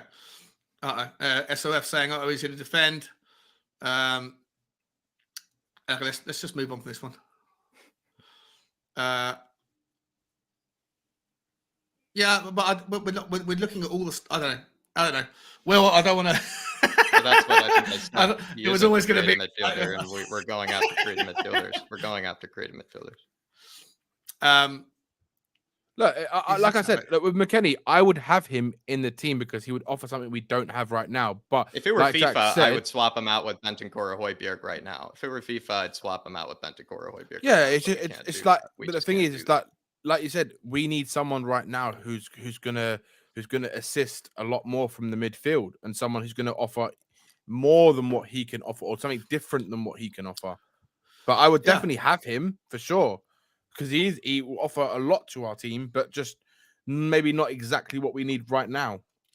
Do we need him, Skippy, Bentancur, and Højbjerg all playing similar? Are they all similar roles? Like, I guess they kind of are, right? If you're saying that he's a 6 or an 8, Will, then we've already got 3 6 or 8s, right? We've already got Skippy, Højbjerg. He's more attacking than all of them, right? So he'll get more goals and he might get 1 or 2 more assists and stuff. But the thing is, we're not, like Jack said, we can't have another midfielder who does something a little bit different, right? He is an old-fashioned box-to-box, but the problem we lack at the moment is our creative spark in the midfield. It's not a box-to-box midfielder that we lack. We lack someone who's going to unlock defenses. That's what we need. We need someone like a Bissouma, or for me, the best one I want is Ruben Neves. That's unrealistic, but deep line playmaker. That's who I would want. Ruben Neves for me is the one. That is the guy we get if we're going to spend big money. Or Milenkovic-Savic, you get him. Go and get one of them. They're the 2 best midfielders for what we want and what we need right now. Okay, well, let's move on. Don't want any disharmony. So we're okay though with if Conte wants him. I'm okay with it. I think everyone's in the comments seems. I think that was a great suggestion. To be fair, that's a perfect category for him. I think that's a perfect category for him. Danny, I'm going to give you the option: top row, bottom, or middle row. Let's go for Tariq Lamptey. Where is that man? Here he is. The bottom. All right, where do you want to put him before we start the conversation? Let's have a look. I would say, what's the top one again? Here, isn't he? Yes, but likely, Yeah. or yes and likely. Um, Rather than likely, I should have said yes and possible, rather than Yeah. like, you know what I mean? Because I don't know. I would probably say if Conte wants him, I'm okay with it. I would like him. I would, but I just think for what Brighton want for him, they're like 40 to 50 million pounds. He's injury prone. It's a big risk to go and get someone like him. And again, he's not the greatest in the air. And from what I've seen defensively, he's okay. He's not the best. He's where he excels is his attacking ability. So maybe he might be great for that Conte role. You never know. We might get him, but I think this is the biggest thing. He's too injury prone, and we just can't have another player in the squad or that who is injury prone. So for me, I don't know actually if it's no thanks. I don't want. I'm not sure. Because I do want him, but I just don't think we should spend the money for him. That's the thing. He's not worth. If you do want him, then he's not. He's definitely not in the no thanks, don't want categories. Okay, well, there's 7 categories there, bro. But the thing is, he's not. You wouldn't say okay as a squad player, right? I don't know. I fucking know, man. He's not going to come in as a squad player. If he's either going to come in, I'd put him there. If Conte he's either going to be. Okay, he's either going to be one of these two if you really like him. Or no, I'd keep him there. That's or if you don't want him, he's down here somewhere. I don't think he'll come in as a squad player because he costs 50 million quid. He is English, right? He is English. And if we get rid of Harry Winks, then we do need another homegrown player, especially for not that I don't fully understand the difference between the homegrown for Europe versus the homegrown for the Premier League. As far as I understand the Premier League, they just have to have spent 3 years playing in the home countries. Do you know what? Before they were 23, but for Europe it's different, right? For Europe they have to be English, they have to be from England or something. It's slightly different. Do you know what? I'm going to put him. I'm going to change it. My opinion. I actually want him in. No thanks. Don't want. I don't want him. I don't want him. I don't want him. Okay. I don't want him. I want to hear what Jack has to say. I want to see what you and Jack have to say. I mean, Sean has made really good points before in watch-alongs about like Lamptey, that back post, sort of, ball that gets put in against Spurs, like Lamptey would just get eaten up every single time, by that. And I mean, as useless as Emerson has probably been, like he's been exceptional at being that sort of back post, defender. I feel like he is rated. I don't think he's overrated or underrated, but he's not worth 50 million pounds. Yeah, so I think that's kind of the problem with Lamptey. Yeah. Like of all the right wing backs in the world that are worth 50 million pounds, he's not one of them. No way. It's like Jack. I think it is a no thanks, don't want. It's like you compare. I think it is a no thanks, just because of the price point. I think it's just that's the biggest thing, right? Like if you compare, even though Sean makes a good point about the height. Yeah, So I was saying the same thing about the height. Like, if you compare, it's fine. If you compare like a 50 million pound right wing back, you're gonna want a top class right wing back, right, who you can rely on. If you compare Hakimi, who'd be probably worth 50 to 60 million pounds, to a Lamptey, who would you rather spend the money on? I would hands down Hakimi, 1,000,000%. I would never spend. But then we'd have to then go and get another English player somewhere else, right? I'm not up for Hakimi. I'm not up for Lamptey. For the reasons that Jack's mentioned, I think that you do need to have a decent jump, a decent heading ability as a wing back. Yeah, I agree. And that's why I don't want him as well. Yeah, as much as I think the guy's talented, unless you've got 2 or 3 monster centre backs, and at the moment we don't. Like Romero's not the best in the air. If you get him for like 15, 20 million, right? Just say in an unrealistic word, if you get 15, 20 million, I'd bring him in as an option. Like as an additional to a better right wing back, and you'd have him and get rid of Doherty and bring him as a second right wing back, and then you have another one on top. Then I'd be happy, but I wouldn't want him as my main right wing back choice. Like imagine if you had maybe him and Hakimi as your wing backs. Now that'd be a brilliant pair for a right wing back. Because you've got Hakimi, who's got all the ability and attributes that Lamptey's got, but he's better defensively. He's taller. He's and do you know what I mean? So. That's what I would like. But yeah, for me, no thanks. I don't want him. Yeah, I'm okay with it. Just want to quickly just get a roundup from the boys in the comments and the girls in the comments. We started off with Lee Brown. Lee Brown saying don't need, overrated. David Lamppost is overrated. Yeah, no thanks, don't want.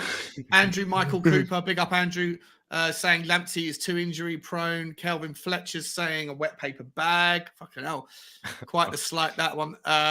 David Clark is saying laptop is an excellent player. Laptop, but has tailed off badly this season. Spent a long time on the bench. Yeah, he did actually. I was going to mention that, but I didn't think it was relevant. But yeah, that's true. RAI saying don't want. Romero Popovich. I think it's right. No. There's not a single person here that I've seen. There's not a single person that I've seen that's saying they want him. So let's say let's leave him. No thanks, don't want. Sorry, Mr. Tariq. Sorry, Mr. Lamppost. Sorry, Mr. Lamppost. You. It's ironic that his name sounds like something very tall, when in reality he's anything but a lamppost in real life. Let's move on to some Italian names, and I think this is a good time to. There's quite a few of them, right? Let's talk about Lautaro Martinez, and I don't know if we've got a couple of seconds. I don't want to spend too long on it, but I do think that this guy's future at Inter is. I'll put him in here. Is key to so much that's going to happen this summer. I said it on my Tottenham walk this morning. Inter Milan need to raise 60 million quid. I won't go through the whole thing, but in a summary, they need to finish the summer with a 60 million surplus to make ends meet with their finances. They considered that Martinez is more important to them than Bastoni, probably because Inter's defense have got lots of options, right? They've got Skriniar, they've got a few other players that can step in, but they don't have that much talent up front. But now, because of like Lukaku being linked with Inter on a loan deal, and with Dybala being linked on a free transfer, maybe Martinez is surplus to requirements, given that they could improve so easily for such little money. And I think whatever happens with this guy, with Martinez, is going to be key to whether Tottenham get Bastoni, whether we go after Gleison Bremer, whether we can go after Guardiola, whether we get Dybala, or any of those other players we're going to talk about in a second. We haven't spoken about them yet. For me, if he's available, I'd say yes, please. But I think it's unlikely. I think if he does come, I think he'll probably swap position. I think Lukaku will go one way and Martinez will go the other, and Chelsea will pay for Martinez and loan them Lukaku. So I'm going to say yes, please, but unlikely. That's my take on it. I'm happy with that. Yeah, no, I agree with that completely. I really like that selection. I don't really see him. I actually, maybe a bold call. I actually don't even see him leaving Inter. I have this weird suspicion they're going to kind of put all their marbles on Lautaro, kind of being their main man. Oh, you think next, so? Okay. Few seasons, because they brought him in when he was really young. They scouted him for a long time. And I think he came into that club when he was 19 or 18 or something. And so I feel like now that he's like, stepped out of maybe that Lukaku sort of role or shadow or whatever, I feel like maybe if he wants, that main man sort of title is kind of up there for him. And if he wanted to take it, he certainly could. Alongside Harry Kane, I think he'd be exceptional. Oh, yeah, he'd be exceptional. Like a 3-5-2 with Lautaro and Harry Kane. That would be unbelievable. That would be unbelievable. Son just behind them as well. But so 3-5-2 with Sonny and Lautaro as your options next to Harry Kane it's just ridiculous. It makes you drool almost. But in the case of, I would say the one caveat I have about him is that he scores almost more world-class goals than he does easy goals. That's true.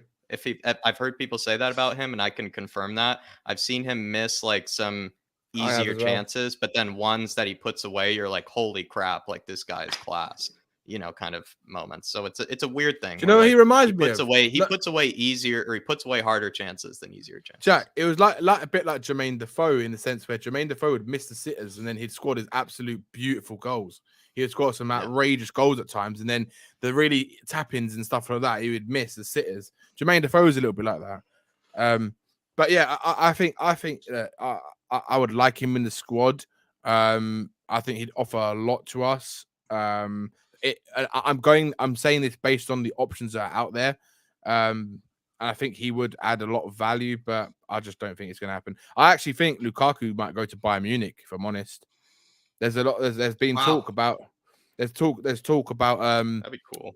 Bayern Munich wanting to replace Lewandowski with him. So imagine if they had like Mane, Lukaku, and I think Lukaku just the Premier League just doesn't. I don't know. The thing is, Lukaku, I think he fucked up his own season. I think he was started out the season really well. He did that statement for Inter Milan about Inter Milan wanting to go back and how he left and stuff, and then it kind of fucked his whole season up. But then towards the end of the season, he started hitting form again. So I think that there is a player in Lukaku. I just think that maybe he's suited to a different league, like the Italian league, or maybe even the German league. I think he'll do well in the German league. So maybe with all those class players around him, he'll hit some really good numbers. So maybe, because if you look at it, if Lewandowski goes, who are Bayern Munich gonna get right now? Who's strikers out there in the world right now to replace him? Yeah, they like big strikers. Bayern. They always apparently like they've agreed a deal for Sadio Mane, right? They're going to pay the guy 300. Liverpool. He asked Liverpool for £395,000 a week, and Liverpool said no. And so then Bayern Munich said, okay, we'll pay you 325,000 euros, and allegedly that was enough for him to say, okay, let's go there. So I think Mane is going to go to Bayern Munich to replace Lewandowski. No, I don't think he's not a striker. Maybe not to replace him, but to go to the team. So maybe with Nagelsmann, maybe it is. I know I agree with you, Danny, about the big striker thing, but maybe Nagelsmann doesn't like the big strikers. Maybe he could make that. Maybe he's moving away from that sort of, because you're right. Like Mandzukic, Lewandowski, they've had that sort of in history. Yeah, they've always had like big strikers. They like the kind of the typical number 9 type of striker. I mean, look, even Müller, he started out as a striker, and he's a big German as well. I don't know. It'd be interesting to see what happens. It's going to be a lot of merry-go-rounds in the transfer window. This window, especially, I think. I think. Can we do some? So, Sean, I have a few ones that maybe we could even knock off, the list to make it less intimidating. Before we we'll do that in 1 second. But someone keeps asking for, who is it? Who wants it? Someone keeps asking for Adama Traore. I'm not sure. I forgot. I can't see how far back it was. And they keep asking for him, so we'll get it done. And then Jack, we can. I didn't know he was even on the list. I didn't see him. Yeah. Here we go. That's Gleison Bremer. That's Bremer. Where is he? Sorry, he's on the list. He's on the list. Wait a minute. Sure? He was on the list. He was on the list. Where is he on the list? He's wearing a different coloured shirt. Adama Traore. In a Barca shirt. Have I deleted him? I think you deleted him. Have I deleted him? Yeah, he's not there. Oh, no. Adama, no. I've deleted Adama. I'm sorry, guys. Sorry. He was one of the guys that when I put it into the list was .w webpage rather than JPG. And I obviously forgot to replace him. Just for argument's sake, where would you put Adama Traore on the list, guys? I'm okay if Conte wants him. No, honestly, I know people don't want him yet, but you just got to think, right? There's a reason why Conte wanted him in the first place, right? Now, if Conte can do what he's done to Ben Davies this season, can you imagine? And Eric Dyer, can you imagine what he could do to someone like Traore if he actually listened and learned? Because Traore became the player he when he had that great season at Wolves because of how the coaches taught him how to play a certain way and how to play and believe in his ability. Obviously, he got bigger and stronger and faster. But I think as an option, if you could get him for under £10 million, right? If you get him for like, I don't know, 5, 6, 7 million pounds, I'd fucking take him. I'm amazed. I'm looking at this. I'm glad that the same people that say no to this so vehemently also said no to Jed Spence, because if you offer me one of those two, I'd take Adama all fucking day long over Jed Spence. But you know what? At least most of you also said no to Jed Spence.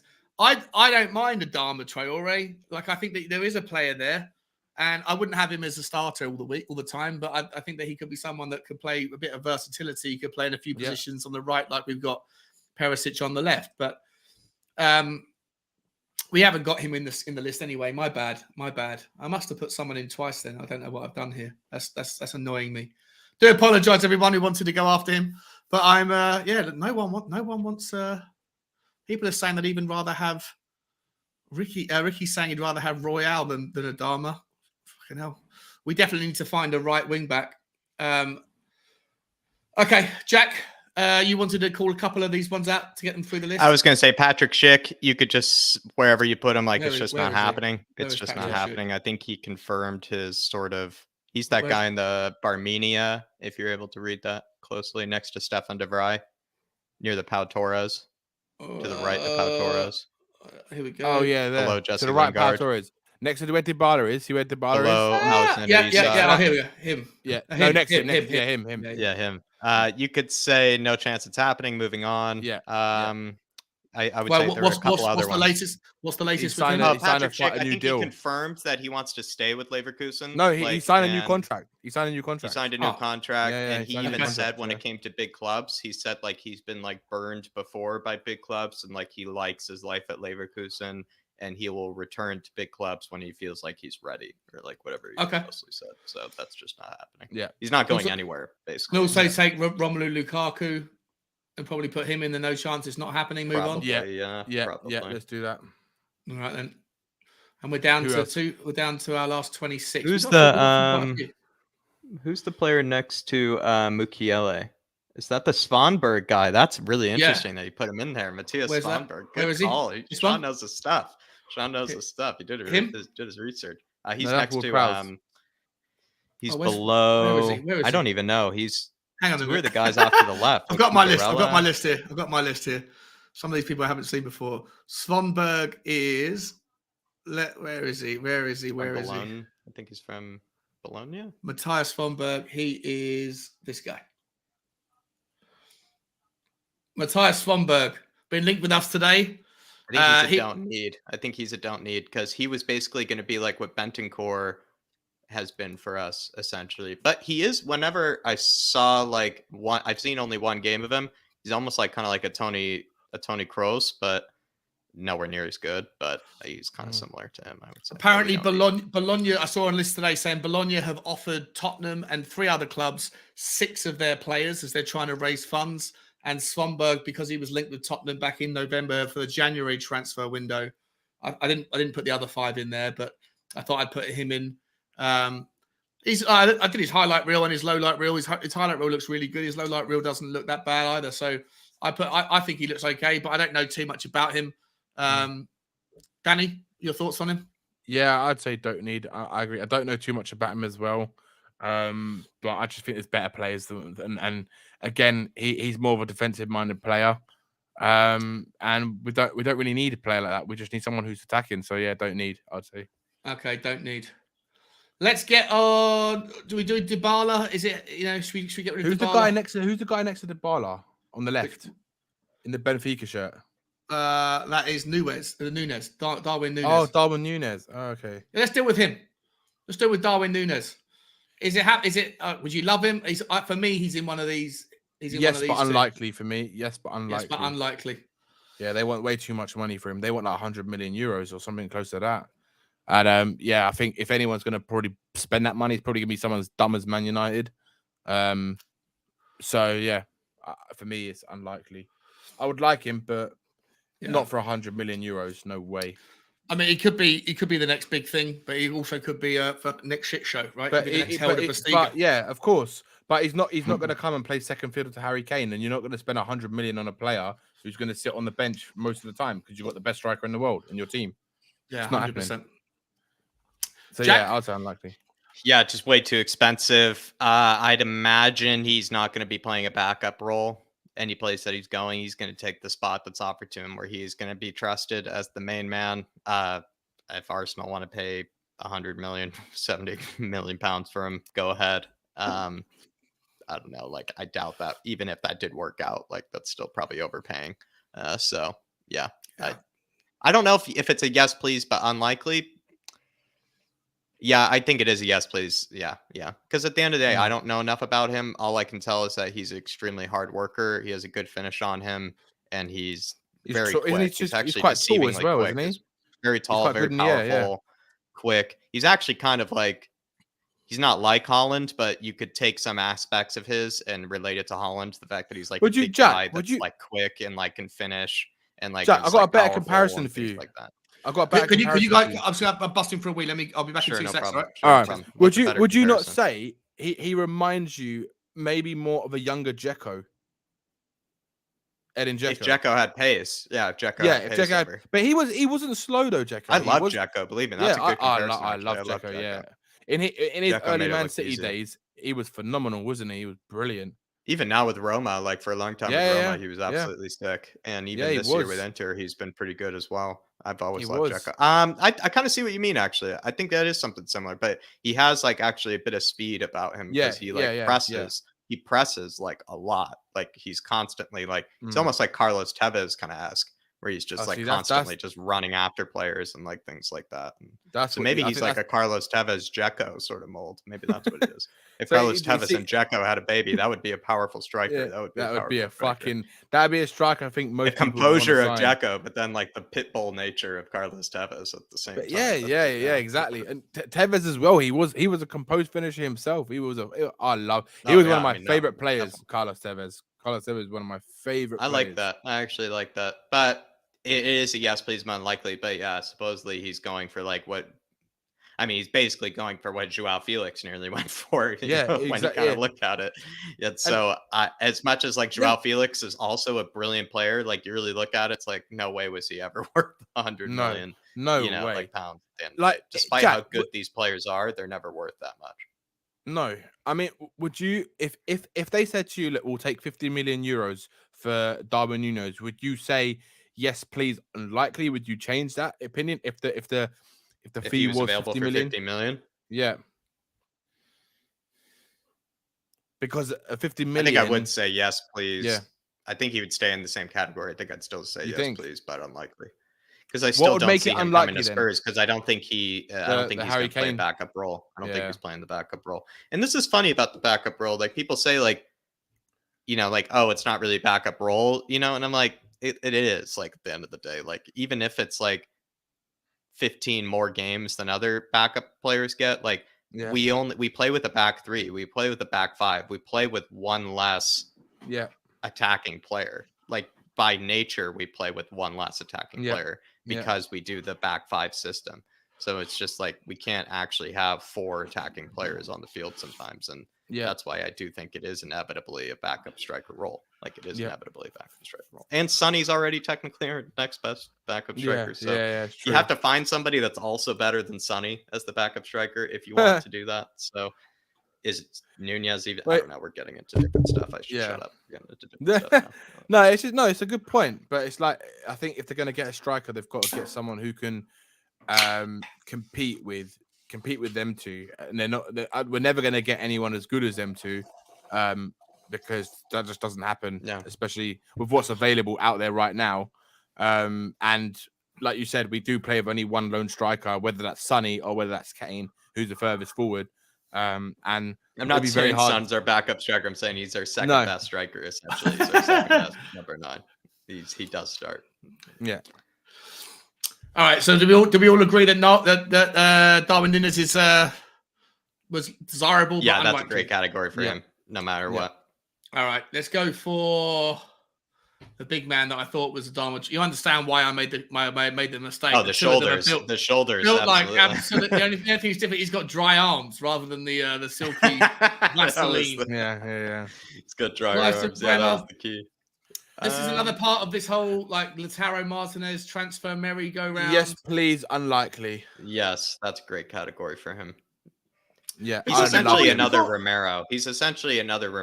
And to be fair, he plays in the middle of a back three in that Torino team. And that Torino team, I think it's like Juric or whatever his name is, the manager there. He plays like a really pressing sort of like system over at Torino, which is a bit different to ours, but he could sort of be, Sean, like a dire competition. Yeah. Like, which could be interesting. And he's also really similar to Romero in like the aggression sort of nature. So he could also probably play right side at center back. I would love to have Gleison Bremer. Yeah, I'd love him as well.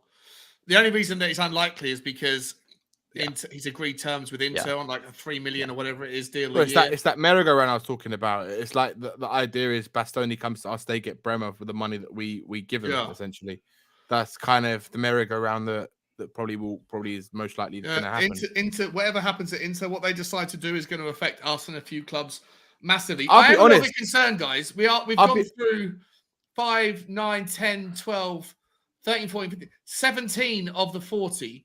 And as of right now, between us and the guys in the comments, we only have one player. No, we've got 4 players of the 17 that we would even remotely consider being like plausible or desirable. Like that to me is concerning. Is it not for you? Is that a surprise? Because like sometimes in the case, sometimes like with a lot of players, especially when you're going after top players, a lot of times they're not just available. Like you have to really negotiate. You know, it's often the case where top players might not really be as, you know, priable or whatever the right word is. Like it's harder to take them away sometimes, like in certain summers than it is others.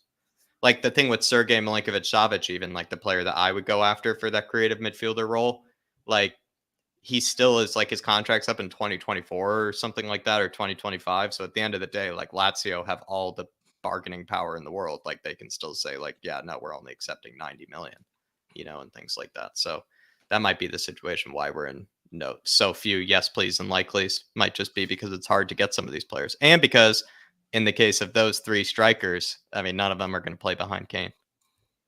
Yeah, 100%. 100%. Hang on a minute. You agree? So we're going to move on then. So he's yes, please. Bremer's yes, please, but unlikely. I'd fucking love him, man. I would. Yeah, I don't see that. If Inter Milan are going to start fucking around with Bastoni and going, well, we're going to change our mind because maybe I'd go for Bremer just to piss him off. Fuck him, yeah. Fuck you! Yeah, go and get Bremer, and then go and get like Pau Torres of Gavardio as the left centre back, and you got amazing back. There's more than one way to tell the world that we've arrived, and it doesn't require us to win a trophy. Sometimes just to fucking screw up Inter Milan's plans and go and take one of their best players and another one of their biggest targets. Money talks, baby.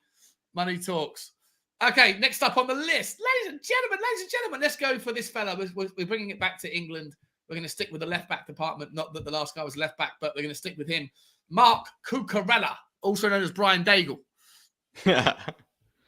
I love Mark Cucurella, I'll be honest, just to start this off. I love this guy. Like, I genuinely think he's Brighton's best player, if I'm going to be honest.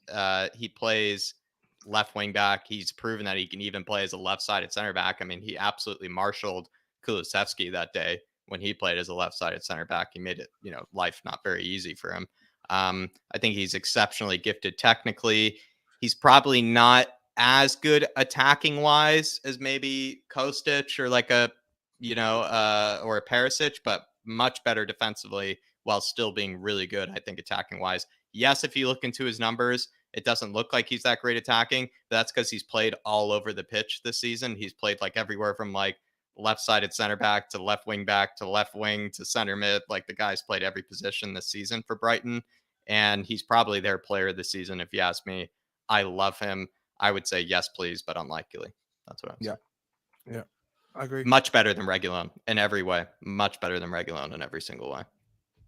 And I like Reguilon at the end of the day, but I love Cucurella. Absolutely love him. And I think he's way better than Lamptey as well. Way better. Just way better of a footballer. And where do you feel about this one, Danny? I agree with Jack. I think he said it perfectly, to be honest. All right. He even makes my Premier League team of the season, Sean. I put him in my Premier League team of the season. Because I think he's Brighton's best player. I think he's Brighton's best player at the end of the day. But I don't know if it's likely. Maybe it is, actually. Why wouldn't it be likely? Why wouldn't it be likely? Yeah. Yeah, I don't know why it wouldn't be. I'm okay with it. If he wants to stay in the Premier League. I like him as well. I don't know if we need him. Obviously, it depends on what we think about whether... if Reguilon goes, I would... If Reguilon goes, but then are we thinking that Perisic goes to the right back spot? Or, you know... Do we get rid of both? I think we're getting rid of Emerson by the looks of it. I've heard some rumors that we are getting rid of Emerson. Yeah, I think that's what Ali Gold said. Maybe today could play that right wing back / left wing back role. Okay, all right. Let's leave him in the please and likely then. Let's leave him in the please and likely. I wasn't expecting. I don't know, Sean, do you have strong opinions on Cucurella? I think he's a phenomenal player. I was speaking about it all year. I like the guy. I'd love him in a Tottenham shirt. I think he's absolutely phenomenal.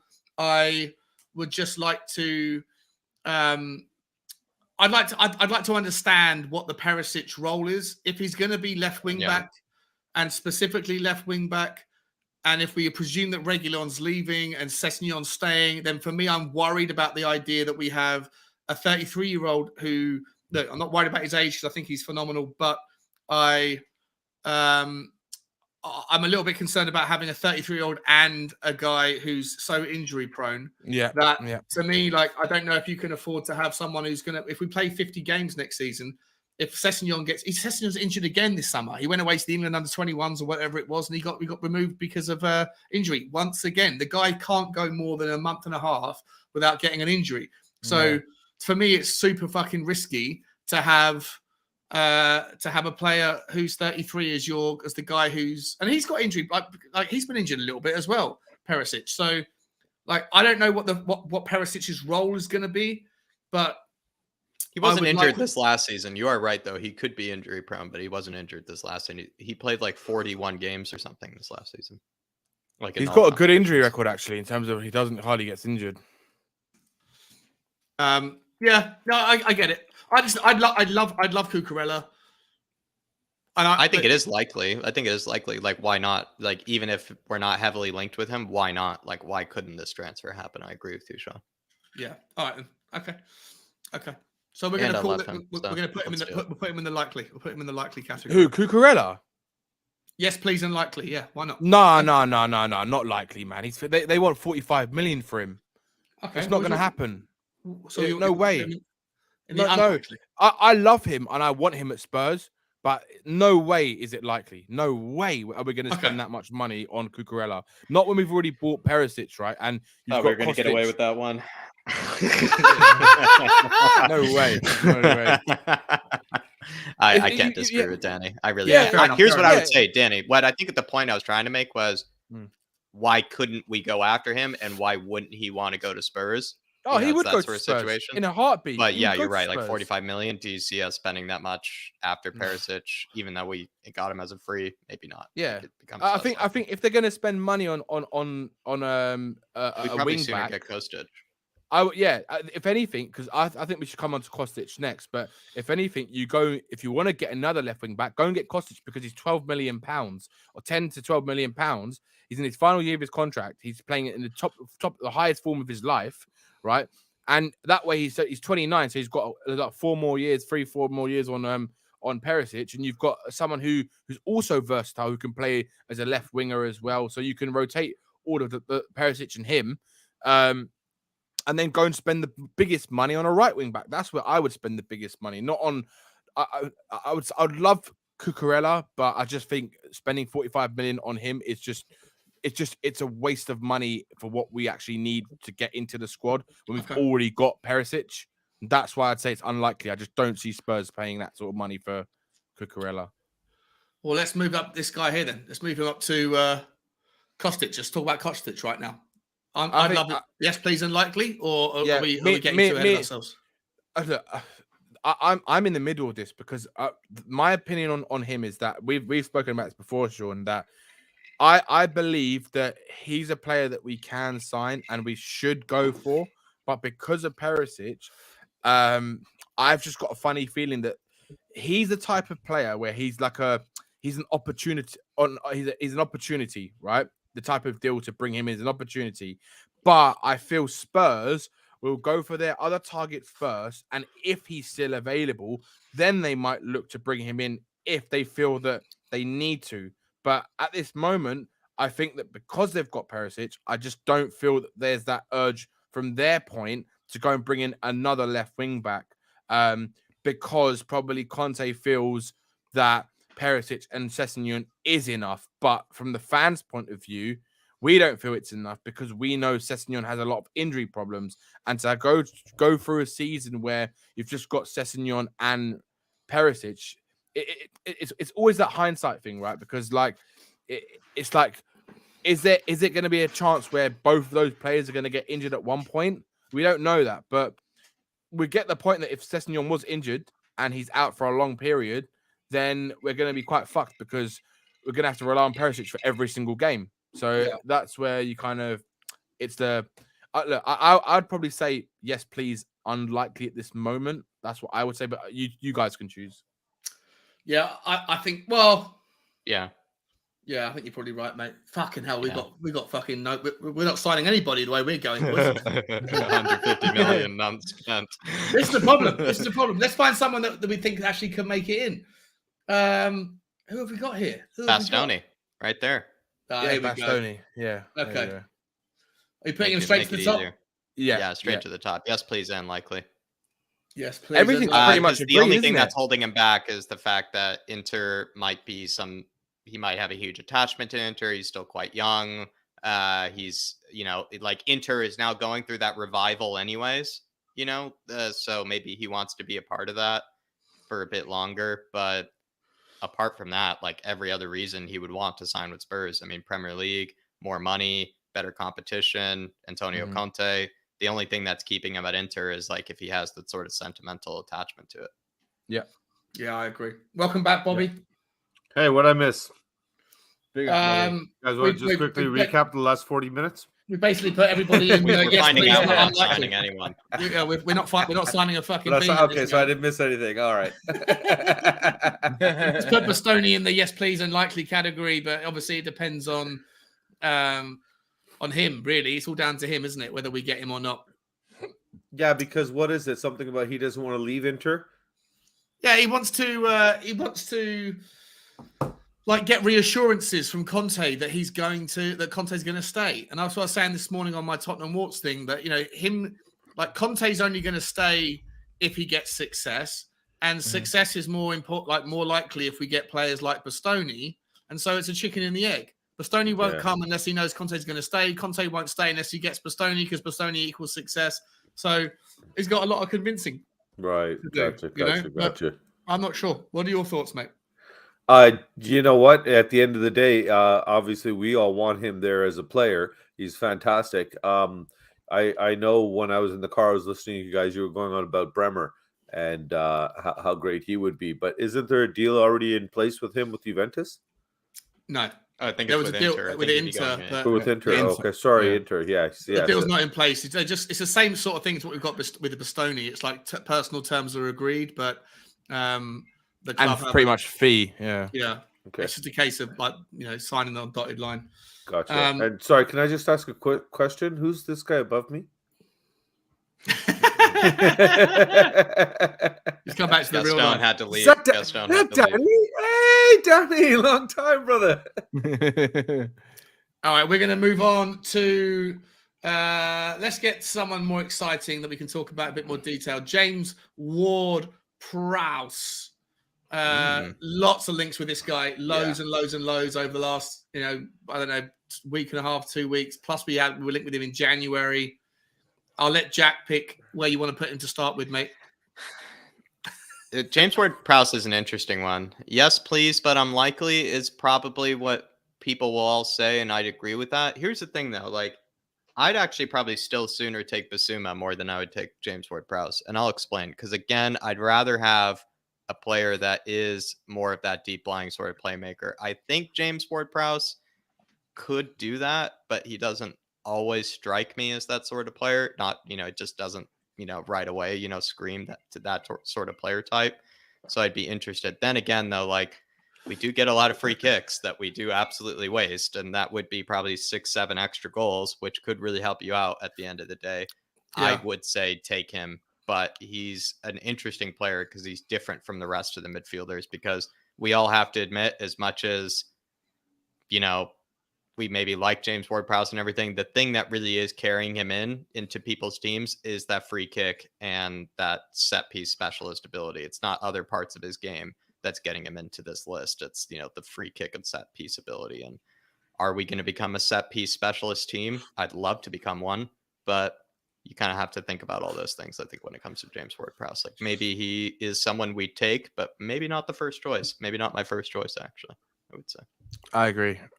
If we're swapping him for Winks all day long, it's kind of like the Weston McKennie argument again. It's actually a bit similar to it, I would say. It's just kind of I think we need him, but I'm not sure if he's my first choice. Mm-hmm. Sorry, Danny. No. I agree with you. You're spot on. Yeah, I think, to be honest, I feel like I don't know how many weird. Heung-min Son was joint second on the free kicks, the goals from set pieces list this year, because only one person in the entire league scored more than one goal from a set piece, from a free kick, and that was James That's Ward-Prowse. unbelievable. That's It's unbelievable. madness, right? It's mad. I don't know how many James Ward-Prowse actually scored. 3, wasn't it? Was it 3? Right. So is that what everyone loves about him? Is it worth 100 million? Is it worth 80 million? No, he's a James Ward-Prowse. Yeah, like I mean, everyone talks about his set pieces, but he's not worth more than 40 million in my eyes. He's not. Yeah, worth I more don't than think he's that. worth more than 40 million. 35 million at best. I would say. But how much they talk Yeah, about? I'd say 35 at best. I would say 35 at best. Like, Yeah. no worth more than that. No way. I don't think so either, Jack. Bissouma is worth more than him. Again, I love comparing people to Bissouma when it comes to midfielders. I think that's a great way to look at it. Like he got 10 goals in the league this season. Look, he impressive. scored. But do you think he's poor from open play? Someone in the comments said that, Sean. Do you think he's poor from open play? I don't think he is, but he isn't exceptional. No. I agree That's with that. what people are talking about. Is like he becomes the best player in the world. From open play, he's no longer the best player in the world. He, in terms of his attacking ability, like in terms of his assisting and chance creation, his goals, his set pieces, he's a good player. Like set pieces, he's probably the best in the world in my opinion. But in terms of his actual midfield play, like in terms of assists and stuff, he's not the greatest.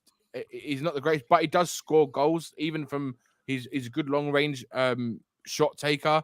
But is he going to add something more to what our midfield needs? I don't think so. So, but he is English, right? If we get rid of Harry Winks. So what I would do, apparently Southampton want him. I would fucking swap Harry Winks with him and give him £20 million. Done. That's what I would do. Unbelievable. That's what I would do. I think we'd all bite your hand off for that. Get rid of someone that nobody wants. We already got in trouble for the Højbjerg deal. Imagine doing that.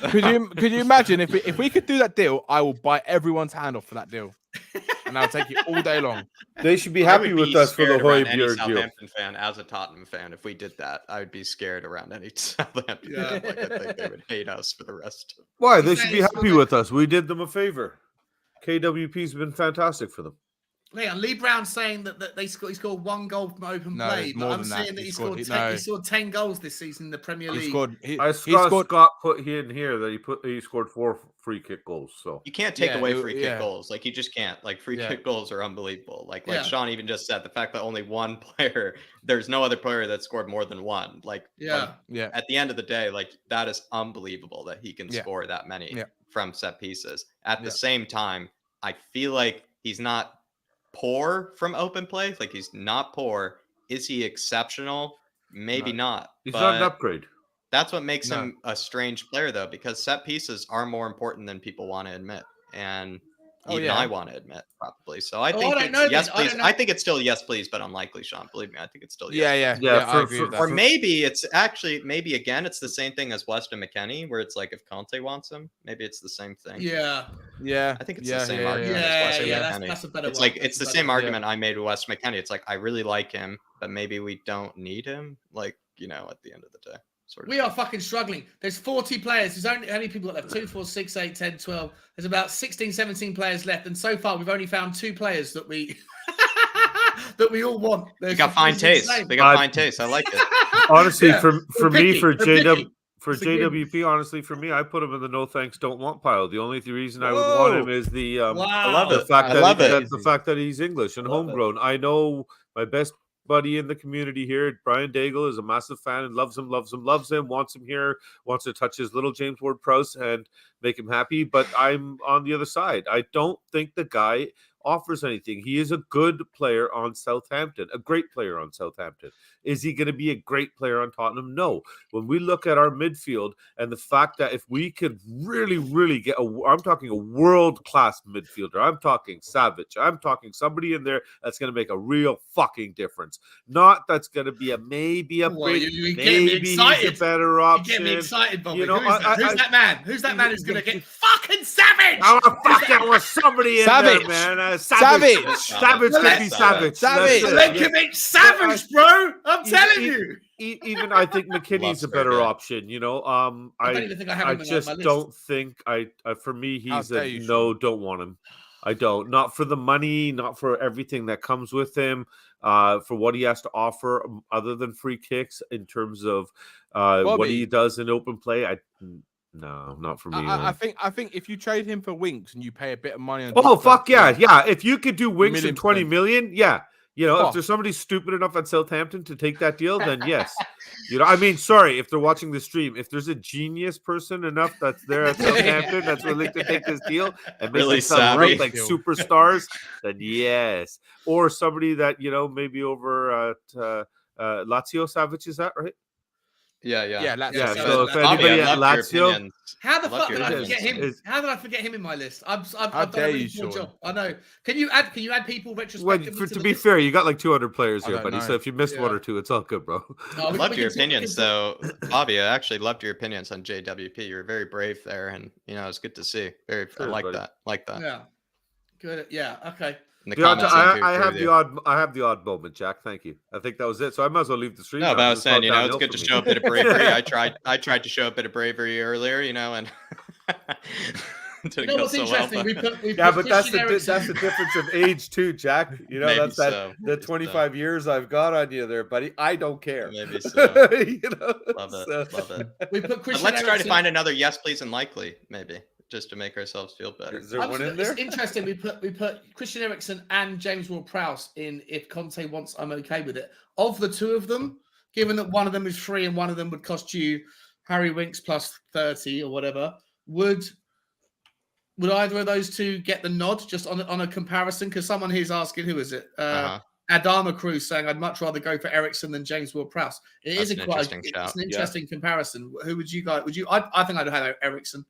I think I actually agree with that. That's another brave opinion, but I really like that. I think I agree. It's just based on that comparison for the money. I think Eriksen still has something to come back Eriksen and offer has and the something free to prove. Ability too. Yep. Still. But where does he fit in that lower back kind of playing back, not his attacking role? Will he be as effective? Brentford's playing him where it's suited to play him.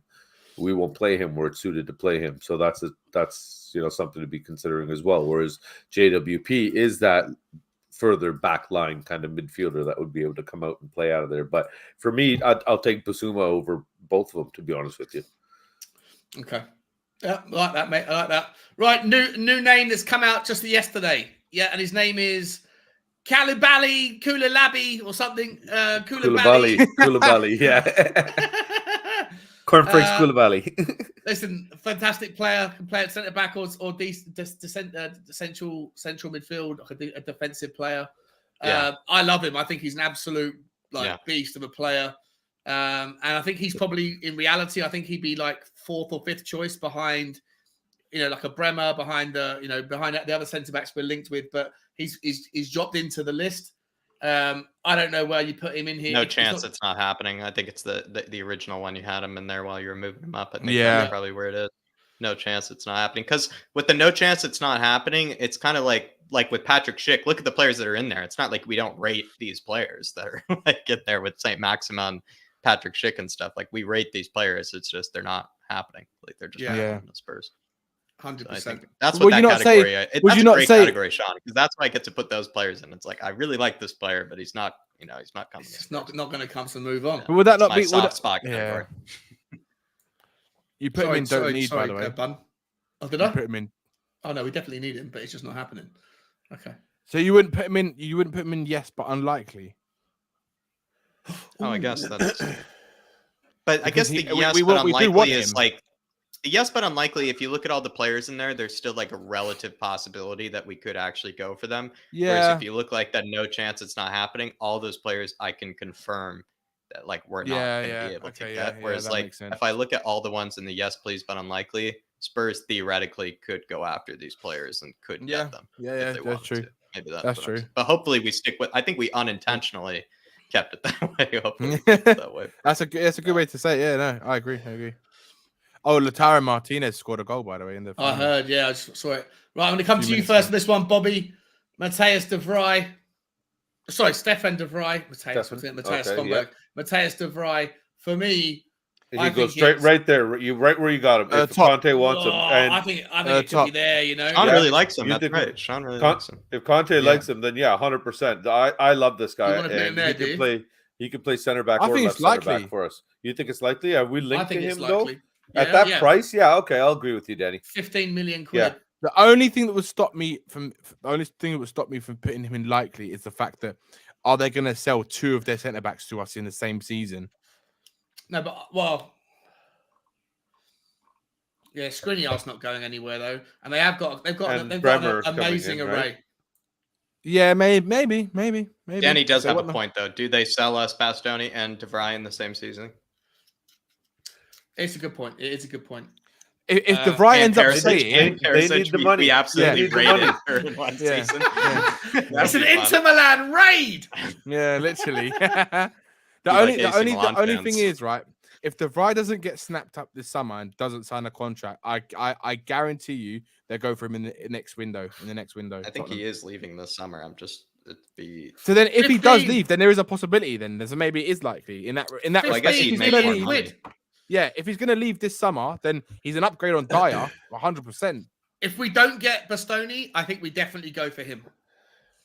You know, we'll just take up. We'll just part off. Yeah. We'll part off. We'll go because I asked this question before, and I'll ask you guys now. Would you rather have a back three, Romero obviously on the right of the three?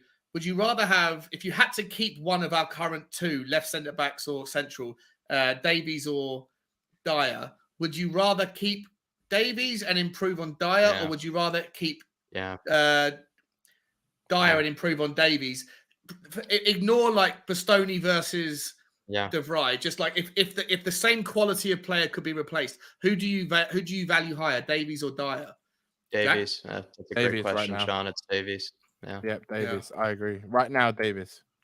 So if you can't get Bastoni, you probably go for De Vrij, and then you lower your target and go for a Guardiola, or not Guardiola, because I know everyone thinks Guardiola's unattainable, but maybe someone like Pau Torres. The 3 are Pau Torres, Gvardiol, and Bastoni. I would say Bottom Duda before did ask a good question. He's like, what if those 3 aren't available? Like, what else is out there? Sven Botman, and there you go, Sean. Sven Botman, Badi Chile, I would say, from Monaco. So there is others out there. But like you said, Sean, this is connecting to your question. Like, when you start lowering then, like to Sven Botman and people like that, you kind of think to yourself, you're like, would you rather than just replace Dyer when you go that low? Yeah. You know, maybe you just instead replace pay Dyer up for Bremer. Don't settle for like a Botman, if that's what you have to settle for, Can you imagine if you had Romero and Bremer next to each other next season? Like no one would want to attack down their left-hand side because they would get probably need a Ben Davies just to cool it down a bit, A little bit of cool, calm Welsh presence. So right now we're going to put De Vrij in the yes, please, and likely. Yeah, I agree. Yeah. That's a good category. Yeah. All right then. Let's move on. Lingard, no chance it's happening. Move on. Yeah. Unless we think we're going after Lingard. Well, he's definitely he's definitely left Manchester United. He's definitely gone. Yeah, he's left. Yeah, but the only thing is, if like I see Lingard right as a player that I think that they might go for if he hasn't been snapped up, and we've got our targets already, purely because he's an attacking player, can offer something, and he's English. That's the only reason why I could see logically why they would go for him. Otherwise, I think there's other options out there. But if they need to upgrade this like English quota, he is an attacking player. When he was at West Ham, he can score. Even when he was playing for Man United, he was doing all right this season at the beginning, and then he kind of just stopped playing because they started playing Bruno Fernandes and other players. But he might be able to do a job. And Mourinho loved him because of his work rate, right? He always worked hard, so maybe Conte might like that in him. So who knows? I don't know. He's one of those opportunistic deals that maybe they might go for him, but I don't think they will. Okay. Yeah. I would say okay squad rotation player. That's what I would say. Yeah. Where would he play though? He's a left-sided player, right? We've already got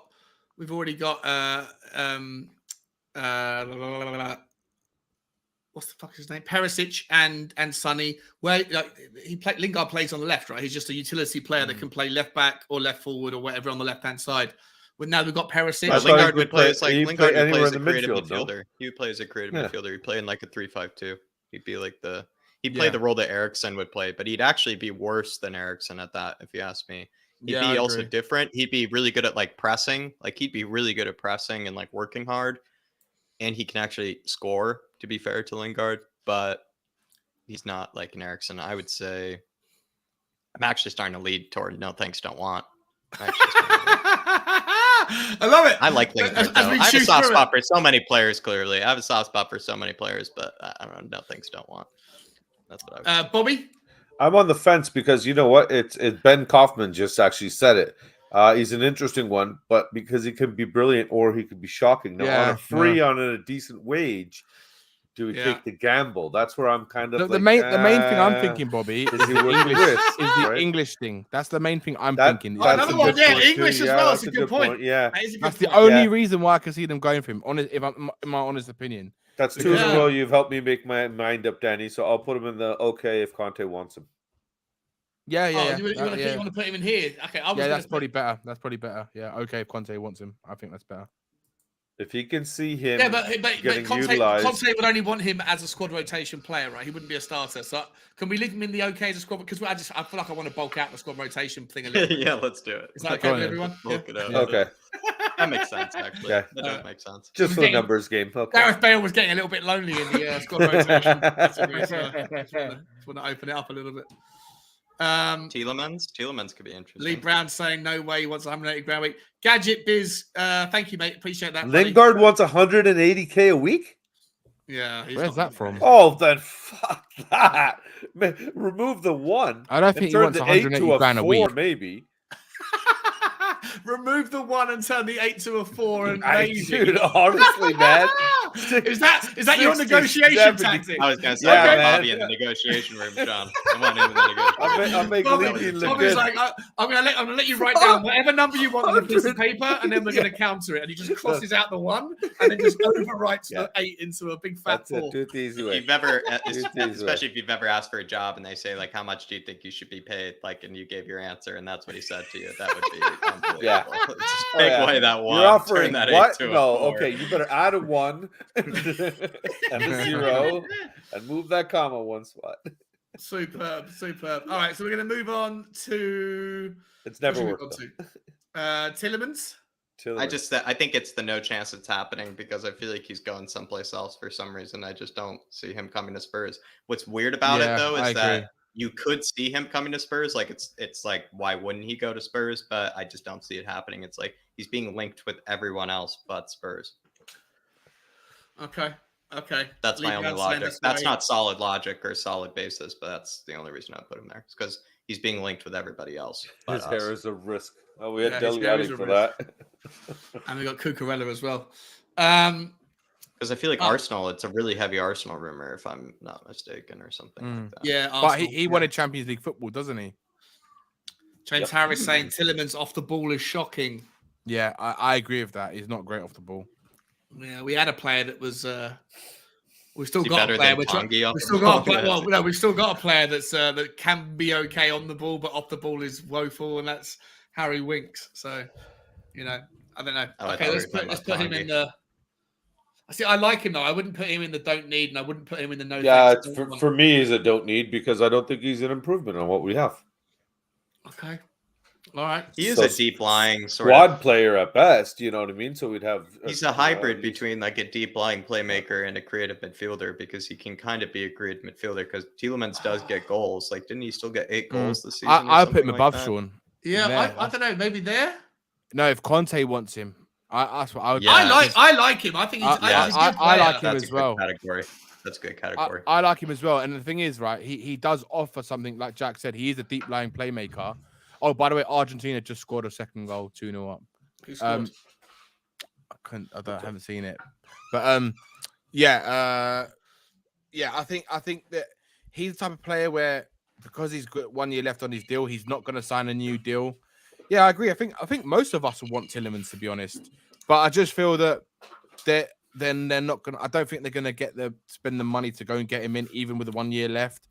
And can they offer him maybe what he wants in terms of first team football? If he's going to go somewhere, he's gonna want to go somewhere that can offer him first team football. So I'm not sure. If Conte says I want him, go and get him, then I'm all for it. That's where I'd put him. Okay, I agree with that. Di Maria. Oh, Di Maria chipped the keeper. Oh, what a goal! Little dinked it. Oh. All right, next up, we're going to go for Mr. Raheem Sterling. He's been linked with us back in January. He's been linked with us again. I think it's not that there's no chance it's happening. I just think it's... I like that. Don't need. Here's my thing with Sterling. Sterling is exceptional at dribbling past his marker. He is one of the most shocking finishers in world football. To this day, I'm shocked. Let's just remember this: Man City would have made it. Man City would have made it to the Champions League semifinal against Bayern Munich during that COVID season. Had he just put away an open goal from 2 yards out, he missed like a 2-yard sitter, and he's missed like multiple of these in his career. And the only reason he scores goals at the end of the day, though, what's crazy is that he gets so many chances. That's why he scores goals. Misses sitters after sitter. He misses sitters after that. He misses so many sitters. He scored 30 games this season. 13 goals, a goal every other game, plus 5 assists. I don't even know what these things mean. XG probably 2,000 minutes. That's plenty of minutes, but that's still impressive at the end of the day. But look at the XG, the fact that his XG, Sean, exactly what I'm talking about. His XG said he should have scored more. So exactly what I'm talking about. He's one of the least ruthless. Only 1.4. But that's bad. No, that's bad. Like you want to be outperforming it. So like if you compare it to someone like Scamacca, that guy who did a video on today, he scored 16 goals, but his XG was 10. Oh, so he's out. So he's scoring goals he shouldn't be scoring. You should be. You want someone that's scoring goals they shouldn't be scoring, because that means they are good finishers. It means they're good finishers. Whereas someone who is below their XG means they're poor finishers. Got it. That makes sense. Love that. Thank you for the insight. And then let's have a little scroll down. So he's in the top 95 percentile. Assists, he's doing well. What's he like at passing? He's good. Yeah. Okay. I think he is in the don't need. T-Rex arms as well. Yeah. I'm not a fan of his running style. It's a little bit. I kind of run like that, to be honest, but I've been made fun of it. So I run like that to the ice cream. I'm kind of roasting myself, in that case, because I run like that too. Let me see what's going on in the comments. Anyone want to?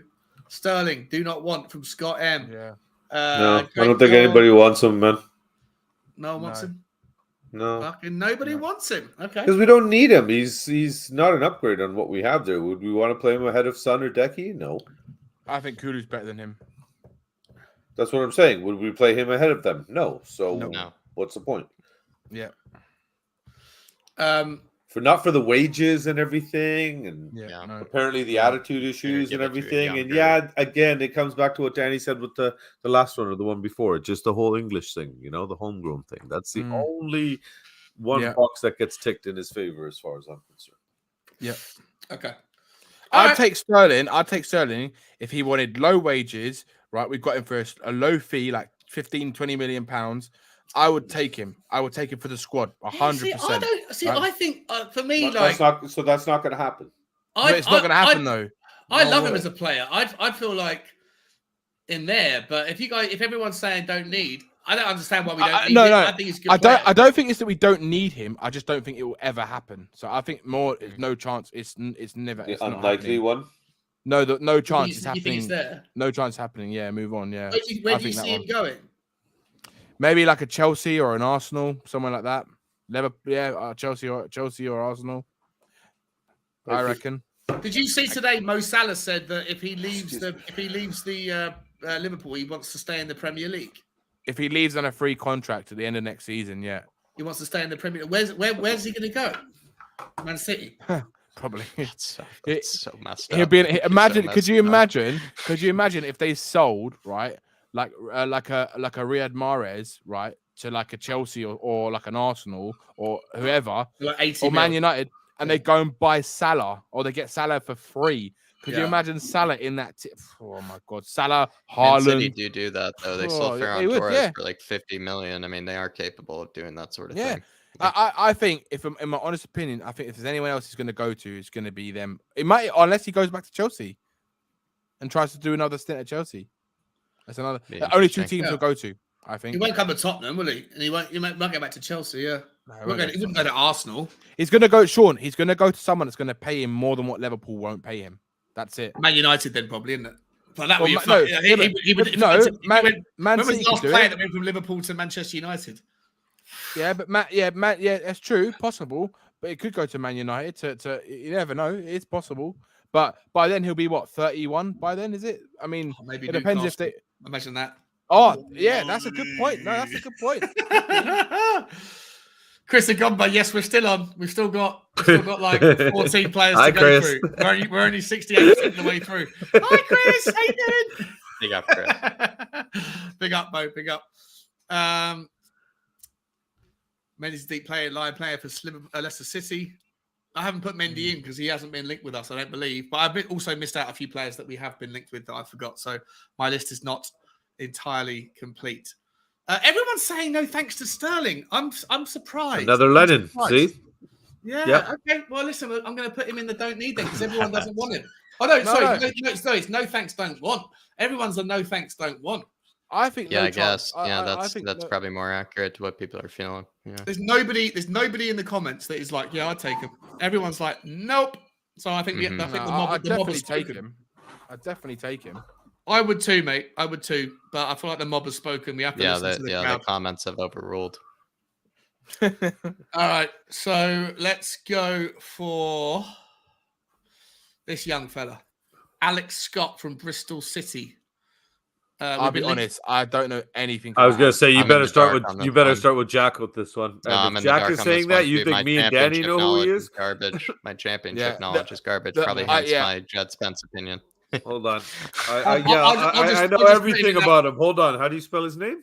Well, if you type in Alex Scott, you're going to see the woman footballer who retired and is now. Oh, hello. Sign her. Oh. Yeah, she's lovely. But Alex Scott from Bristol City, he's 18. We're rumored to paying 10 million quid for him. He's obviously not someone that's going to come into the team. He could be another Jack Clark. That's what he gives me, Jack Clark. Am I wrong in thinking Bristol City have had a good season? Yeah, they've done okay. No, they have, done all right, yeah.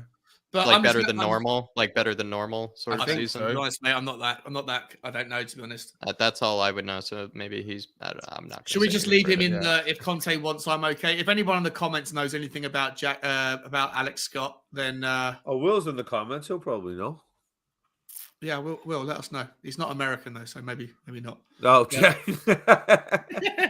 That's not a dig. That was just. He had 4 goals and 2 assists. Second team. No, that's true. He knows his American.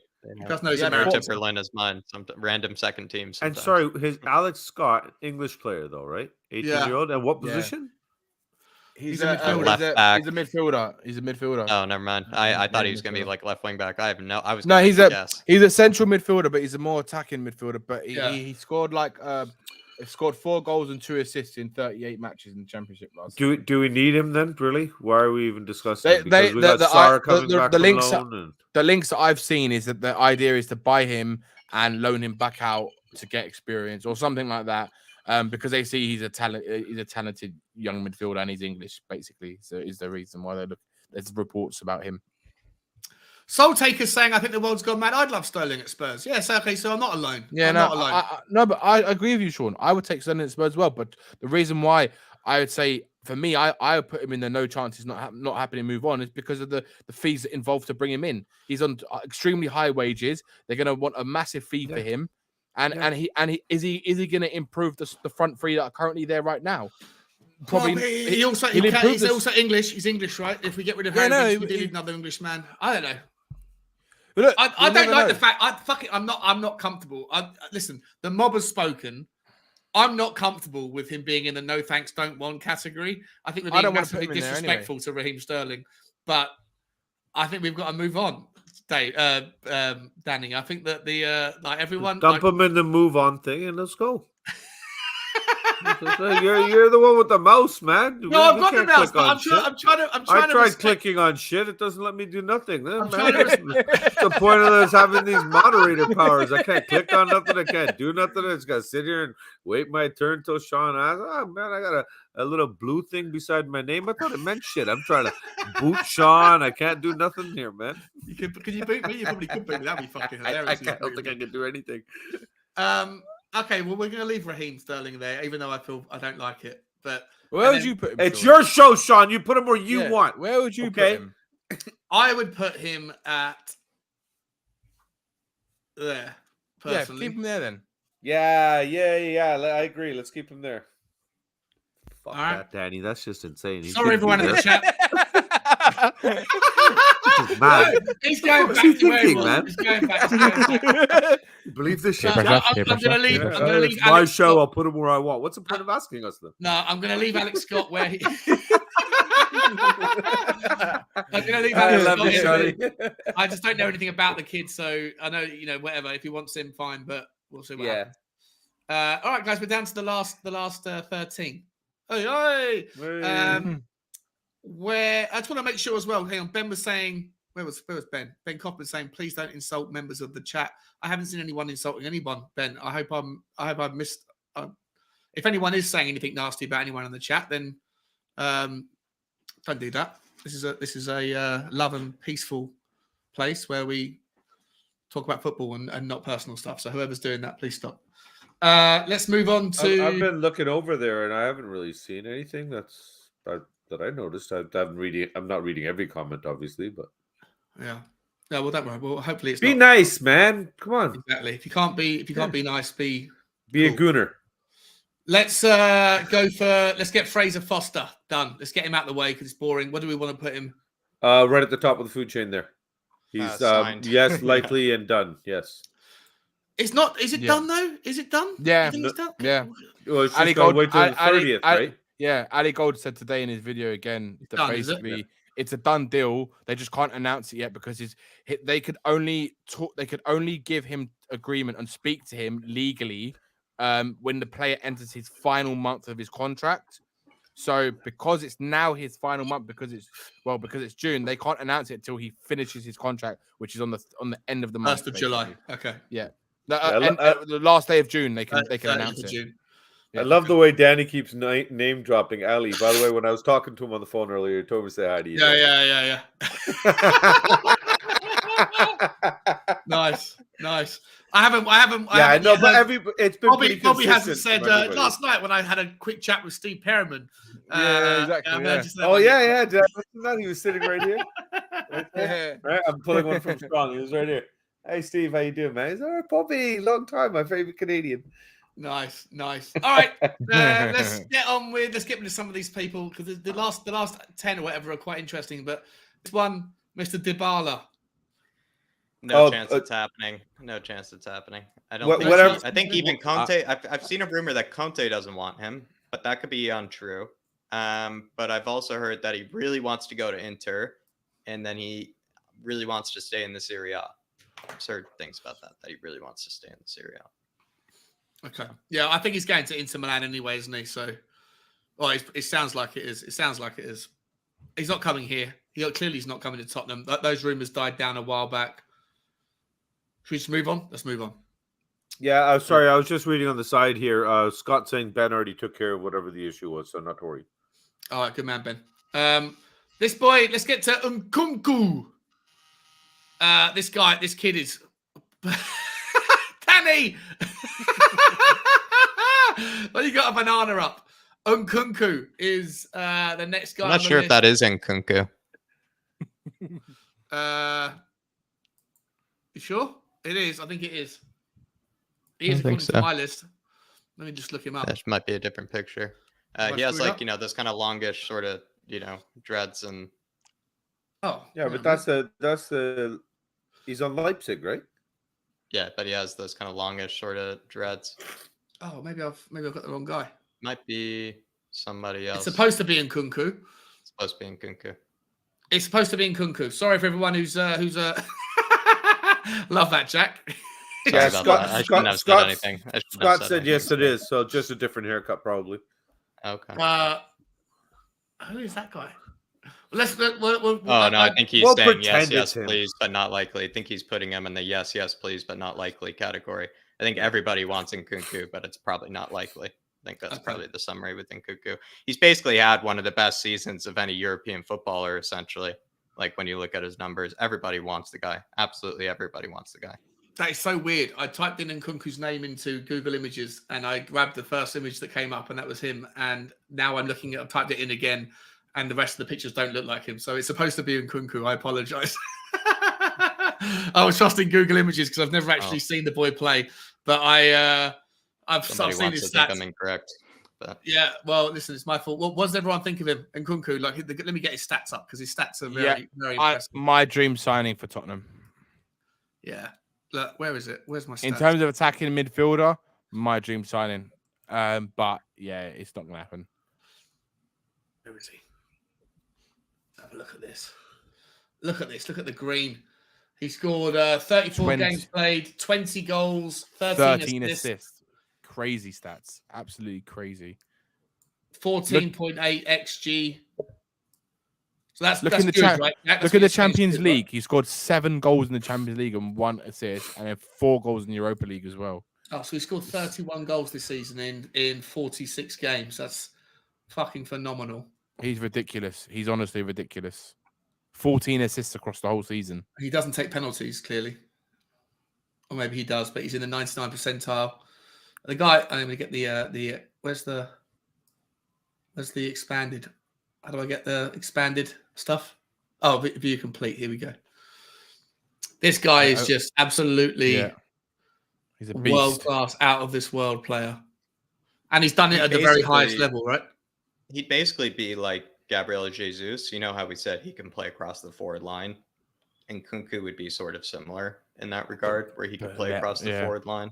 But he could also sort of be a creative midfielder as well if you wanted to play him there. But he's been playing much higher up front this season, I would say, and he's basically been one of the best players in Europe. Not kidding. Yeah, he has. He'd be my dream. He'd be my dream sign if we could sign any one player. Actually, if there's any 2 players that we could sign, it would be one of either Shamaka, not Shamaka. What's his name? Savic. And or Nkunku, sorry, that'd be one of them would be my dream signing. Oh, you know what I've done? Skamaka's just come on the pitch, Jack, as well. Halftime sub. Good to see. Good to see. He's got the best tattoos, I would say, as well as Skamaka. He's got good tattoos. That's Nkunku, is it? I can't. That looks like Elias Mariba. Or no, that's Mukiele. That's Mukiele. That's Mukiele. Yeah, okay. Maybe the other guy's Mariba, because there is terrible. I've only seen Mariba once in my life, so I wouldn't be able to confirm that. But that's Mukiele. That's Mukiele. Yeah. So Nordi Mukiele, who we are rumored with. So what are we saying for Nkunku? Even though this might not be him, what are we saying for him? Yes, please, but unlikely, like Scott said. I think Scott had it perfect there. Where do you guys think he's going? Where's he going? No, I think he's staying or he's going to PSG. I think he's staying or going to PSG.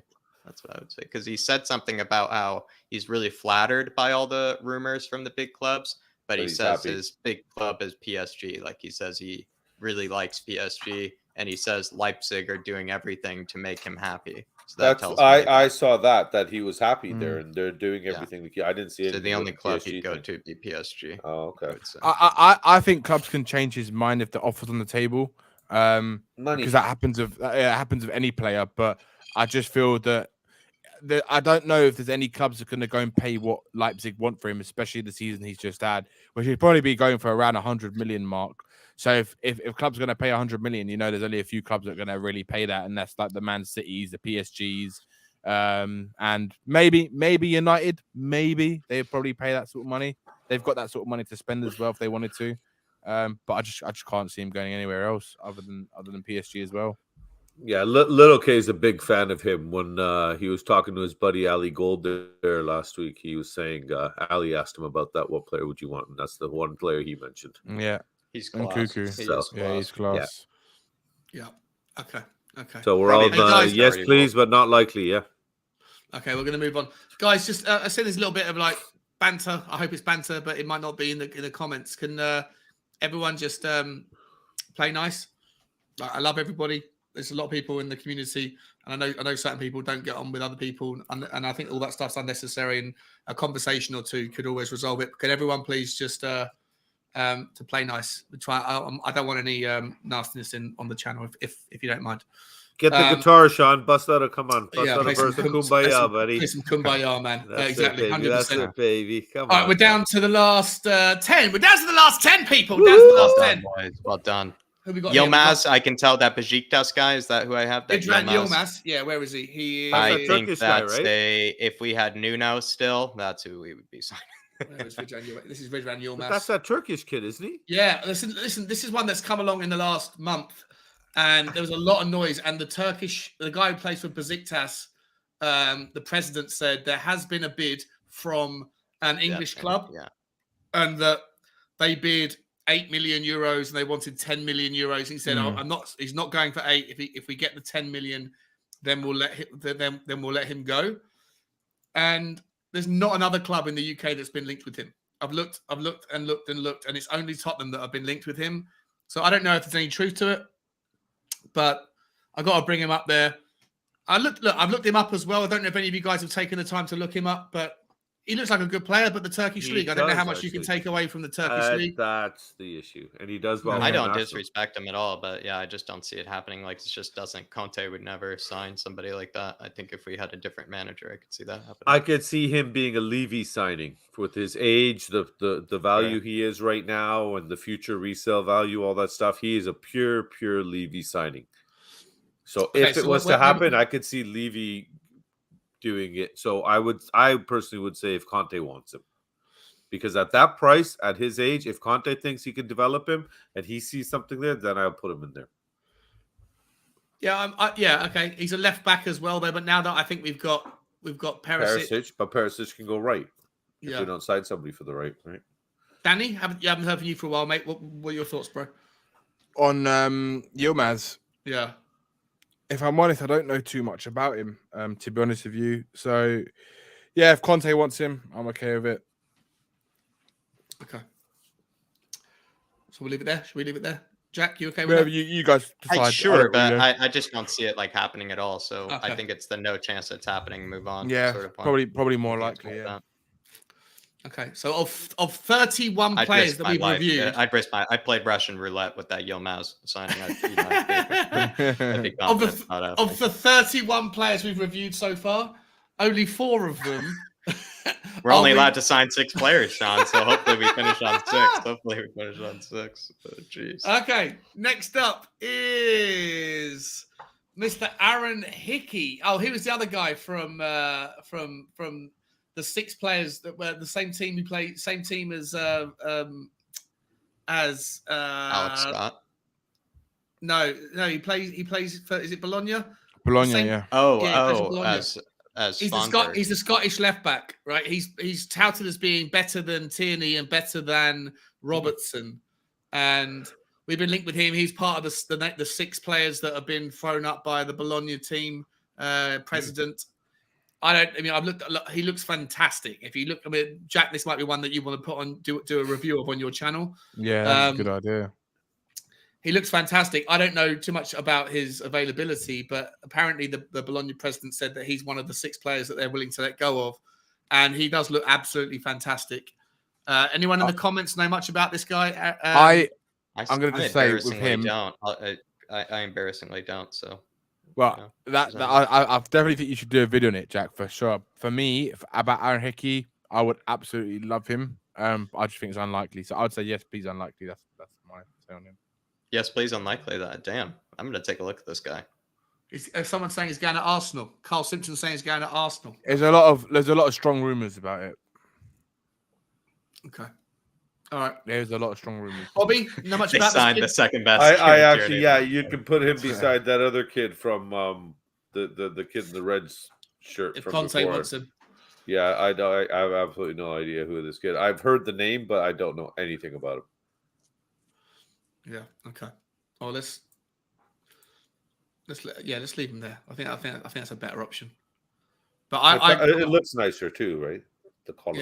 Yeah, we're trying to get consistent. We've got no squad rotation players, and we've got very few. Everyone we've been linked with is either no fucking chance. Well, or... in reality, Sean, we're not. That's the last slot you're going to fill probably because we don't want squad rotation players. We as fans want transfers that are going to impact our 11.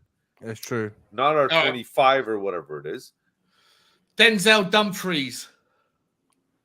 He's a right back, right? Start this just quickly. I really liked Denzel Dumfries before I did a video on him, and then everybody in my comments was like, "Don't get Dumfries, don't get Dumfries." Why? Like every single comment was saying, and there are a lot of people in there whose opinion I really do respect, and a lot of people were saying Dumfries, he gets you like those sort of back post late goals kind of thing, but they just said like in possession, he's not going to help us out. So a lot of people said he's not good in possession. Like he's good, as sort of like a hardworking. But is he a bit like a better Emerson? Is he a bit like a better Emerson? A lot of people compared him to Emerson, which was also sort of scary. That was scary as well. Kuva will go mad because I was in the yes, please, and likely category for this guy. No, I agree with you. Like him. I agree with you. Holy shit! Okay. Does Kuva really like Dumfries? Yeah, Kuva's got a hard on for him, mate. Kuva's like interesting. I'm doesn't get hard on for too many people. All I'm saying is all I'm saying is when I did the Singo versus Dumfries video, everybody was like Singo, please, like no question. It was. But he just signed a new deal, didn't he? Singo? Yeah. I'm not sure. I don't know. There's something linking to that. There's no way he's going to be leaving. I thought he'd signed a new deal, and people were saying that he's not going to be true. That could be true. I mean, Soul Taker saying he'd take Dumfries. Carl Simpson saying he wants Dumfries. Kieran saying he doesn't. He's clumsy. And the producer saying no to Dumfries. Yeah, this is like those sort of comments that I was reading a lot. Like even Inter fans don't like him. So it was kind of similar to the Emerson situation. So should we leave him in there if Conte wants him? Because I think that's a good spot. Yeah. I think that is a good spot. Because I don't know enough. Because whenever I've watched Dumfries, I've been impressed. But when I see people like Debatum Duda, who I know have a really informed opinion, say things like that, you kind of like you think about it. You're like, maybe I'm missing something. No, because you got me thinking about it, Jack. So when you said it, I was like, I thought everybody was praising this guy. The way every time I've watched him, right, I literally think of him as literally the spitting kind of example of Emerson, but just better, a little bit better at crossing. He's not. He's like. Well, there's no way he could be worse. He's better than Emerson, right? But I don't think he's like a lot better. Also, Danny Scott M makes a good point. Another Inter player. Can we take the 11? Everyone but Jack. Are we gonna have black stripes and Pirelli on our kit next year? Yeah, we're almost like Inter Hotspur next year. Hotspur. There you go. Isn't that the club in Miami? Yeah, I think it is actually. Yeah, good one. Yeah, 100%. All right, next one is Guardiola. Are you putting it right at the top, aren't we, somewhere? Unlikely. Yes, please, but unlikely. Yes, please, but unlikely. Fuck's sake. Okay. Jesus Christ. Because I think we're getting Bastoni.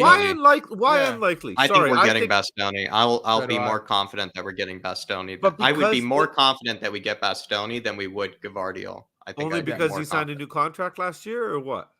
Because not because he signed a new contract. It's not because he signed a new contract. He moved to Leipzig. He just went there last year. Yeah, he just moved there last year. And the other issue is I could see him moving after a year, but that's the big problem. With the money, Bastoni, he's worked with Conte before. Like we said before, the only thing that's keeping Bastoni there is like a sentimental attachment to Inter. That's the only thing that's keeping him, tied there. And so you got the comment up right here, and I agree with Andrew 100% here. I think with Bastoni's situation and the whole fact that the brakes have been hit, that we might have a better chance to get. Yeah.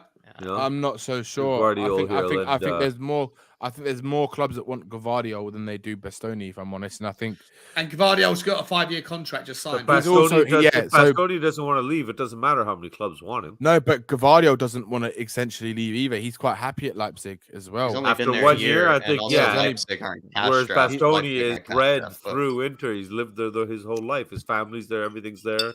He doesn't want It's to be true, uprooted. but That's the only difference is better the shot to get Conte this guy. pool. Is the Conte pool. And I think he's also more expensive as well. Gvardiol. Isn't there that But then you rumor go though back too to what that you Inter do need to sell a 60 60 million. They have to show 60 million. I don't know if it's euro, Leipzig don't pound, need to sell surplus. No, Leipzig that's don't why. technically need to sell Gvardiol. And Like, that's they don't why need the to deal sell him. apparently they've made with Bremer is conditional on installments, whereas whatever money, I think if we were to go in and offer the money for Bastoni all up front, the deal would be done. I think we are doing that. Because I think that's what they're basically saying. Bobby, and that's why, how they're able to buy players then, right? I think that's why ENIC have put the £150 million investment into the team, because so it's available right then. So they can actually get some money, because if someone like Inter needs 60 million euros to give back now, to pay off right now, then if they go and spend that on the Bastoni deal, then they can go and pay that off. And then the Bremer deal, they can just pay off yearly, which is what the intentions are with Bremer. So I think it's possible. Yeah. Okay. All right. So some people rate Gvardiol higher than Bastoni, which I love Gvardiol. I do. I love Gvardiol. I think it's likely. I honestly think if we don't get Bastoni and we have to turn our attention elsewhere, this is the guy. I agree. The rules of this category are not one or the other. I don't think you'll get both, but they can both sit in the likely if one of them drops down. Interesting. Yeah. Okay. Right. Yeah. One doesn't work out. Maybe you're Finally, right. I get one. Like 60 players, and you put one. Not as hard as we could, Bobby. We tried. Hey, I got two. You gave me JWP too. That's right, Bobby. I haven't had any where I want them, mate. I've been overruled every single time, bro. So, but we keep telling you it's your show. Do what you want. Yeah, right? but then when I put it in there, you go, "Oh, it's your fucking show." Then why are you fucking asking? Can't win, mate. Unbelievable. You're like my YouTube. You're like my YouTube wife. I'm fine. You're not fine, are you? Then why ask? What's wrong? Did you know? Did you want to talk? You know, Gvardiol was in the team that beat us when we played Zagreb when we lost that game with Marino. You know that it was in the centre back for that team. What's that? He came from Gvardiol was the centre back for Dynamo Zagreb, right? And he was in the team that beat us in the Europa League. Wow. Yeah. He was he was playing that day. Well, there you go. All right. Next up is Alexander Isak. Do we want to check out this guy's stats? Because they're last season, shocking season. Yeah, shocking. Yeah, he's been poor this season. Really bad season, but last season, I think he's a good player, but I think he's had a poor squad season. Player. Yeah. I wouldn't risk spending the money that they probably want for him. What do they want for him? About 50 million. I think they wanted like 60. No, they wanted like more than that. They wanted like 60 million euros, 70 million euros. Like in the past. It's one of those Basque clubs, right? It's one of those Basque clubs. So those Basque clubs usually have. I bet he's tied down to a huge contract, and then they usually have all that bargaining power because a lot of those, like Athletic Bilbao, Real Sociedad, those two clubs, it's like sometimes really hard to get their players away from them. Like Oyarzabal is that other guy there. Mad. Like it's taken forever for Oyarzabal to ever leave. I don't know when he is going to leave. I would love to have him, but is there a way not for that you that can money. see him? Is there a way that you can see his stats from last season on FB Ref? Yeah, you can go to all comps. I think you can see it right there, actually. Go to 2020. He had 17 goals and 2 assists there in the league. Oh, yeah. Okay. Yeah. Still not. 17 non-penalties, which is impressive. He played 34 games. I mean, I like Isak. I think he looks great and is probably a very different sort of player to Harry Kane. He's quite tall, isn't he? Is he quite tall? 6'4". Very tall. 6'4". And he's very quick. He's very and for quick that money, someone though, who's would he 6'4". want to be a bench warmer? No. So I think he's only 22. He's 22, 23. Yeah. So I say we throw him in the no chance it's not happening thing and move on. Yeah, No to Isak. Yeah, I agree with No that. to Isak. Too expensive. Not at that price. I I had a hard on for this guy, and I thought, yeah, let's think about it. But when you said that number, holy crap! Again, back to the Indian negotiating skill, change the 5 to a 3. maybe. Okay, so we're putting him in the no thanks, don't want category. The second one, was that the second one up? Is that we've got for no thanks, don't want? Is that what we want? I guess no for me, it's no chance it's not happening. Move on, but I think we're just more or less saying he isn't good enough for probably the price that he'd go for. Not for that. I think that's what we were saying. Way. Yeah. I think we all sort of rate him, but we don't think he's worth probably what they would be asking. But they're asking too much for every player in the world, anyways. Right now, we all know that. Yeah. Everybody's over. Like Declan Rice is 150 million. Then that's ridiculous. What's that make Sonny? 400 million. Yeah. You know what's De Bruyne? 600 million. Then like it's so stupid now. We got another guest. Declan Rice is 150. Oh, is that Barry? Angie Torino. Bloody, you saw that internet, mate? Fuck you now. What's going on here? 3 hours. Yeah. Oh, man. How are you? Jesus. Good. At least now I'm not at the bottom now. So we're still on Eriksen, yeah? Wait. No, James Ward-Prowse. I've got 2. See, that's where I fucked up. I've got 2 Guardiols, so I don't need that one. So we'll leave him alone. So more racism, Sean, yeah? Mate, I know. It set up that way, didn't it? I know. White player, black player. Just call them whoever you want, yeah, to fit into your narrative. Stop it. See, this is where I don't have to get worried, because if I get the Indian players wrong, then there's an issue. But there are none, so I don't have to worry about it. Racist Bobby K. Racist Bobby K. Yeah, what are you Bobby. talking about? I'm not racist. I had to go anyway. All color TVs in this house. The reason why my internet cut out is because I was literally tripping from Danny with his weird fucking Disney face on, you know. 100%. Yeah, it was weird. I'm glad you took it off. It was hilarious for 5 minutes, and then it was like I'm talking to a fucking cartoon. This is odd. No, but to me, the best part was Danny was having a serious conversation, and this thing is smiling at you at the same time. Yeah, there you go. All right, we're gonna go back now. We're gonna go for yeah, Mr. Pau Torres. We've got to put him right to the top, somewhere at the top. Yeah. What's this number 2 category? He's one of these two, isn't he? He's one of these two. Oh no, because I would say the same. I'd have the same argument with Guardiola on this one. That if we lose out on Bastoni, if we don't get Guardiola, then that's possibly our third option there. Yeah, but he's already said, like he said, he didn't want to go to us last year when we didn't have the UEFA Champions League to offer. We didn't have Champions League to offer him. We didn't have Conte to offer him. So we've got different things to offer, Sean. We can't talk about what we were offering last year. No, true. You know? But it's like this year I have more to offer. I put on a few pounds, right? So the rumors are that he wants to go to Manchester United rather than us anyway, despite us being able to offer Champions League and him not being and United not being able to offer Champions League. Then put him in the fuck off list. Where's that one? Did you start another category at the bottom? Well, we can start another category. Ranjit Serino, formerly known as Ranjit, formerly known as the artist, formerly known as. What would you like to call? Where would you like to put Pau Torres? I don't know. Look, I thought potentially there would be a deal with Lo Celso and everything going, kind of involved with that, but it looks like it's not going to happen. I'm not overly convinced that he's that good.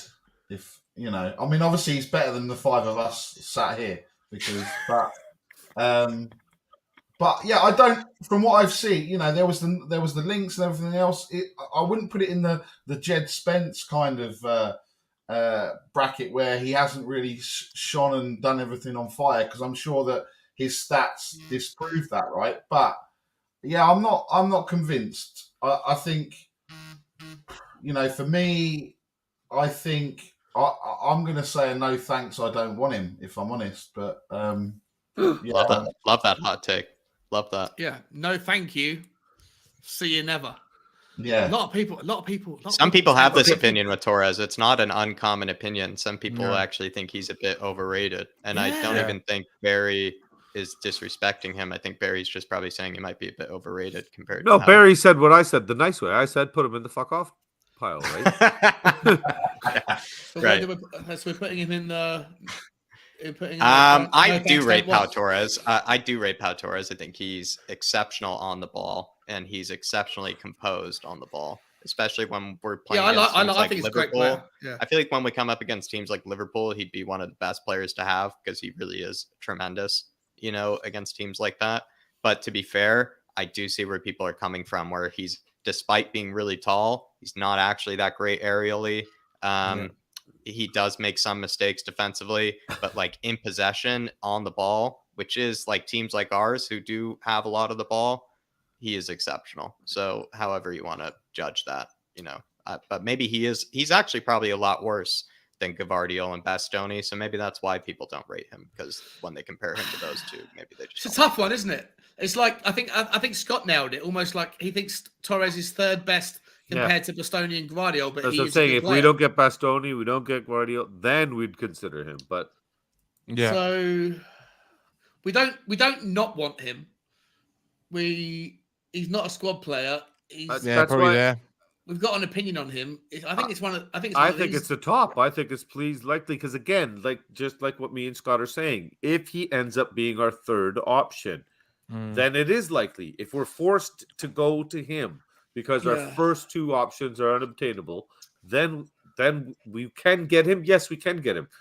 Do we want him? Apparently, in the circle of the Spurs community, there are people that do rate him, that do want him.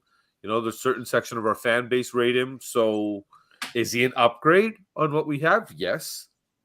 So that's why I say put him. But is he as much of an upgrade for the amount of money that he's going to cost? Because I don't think he is.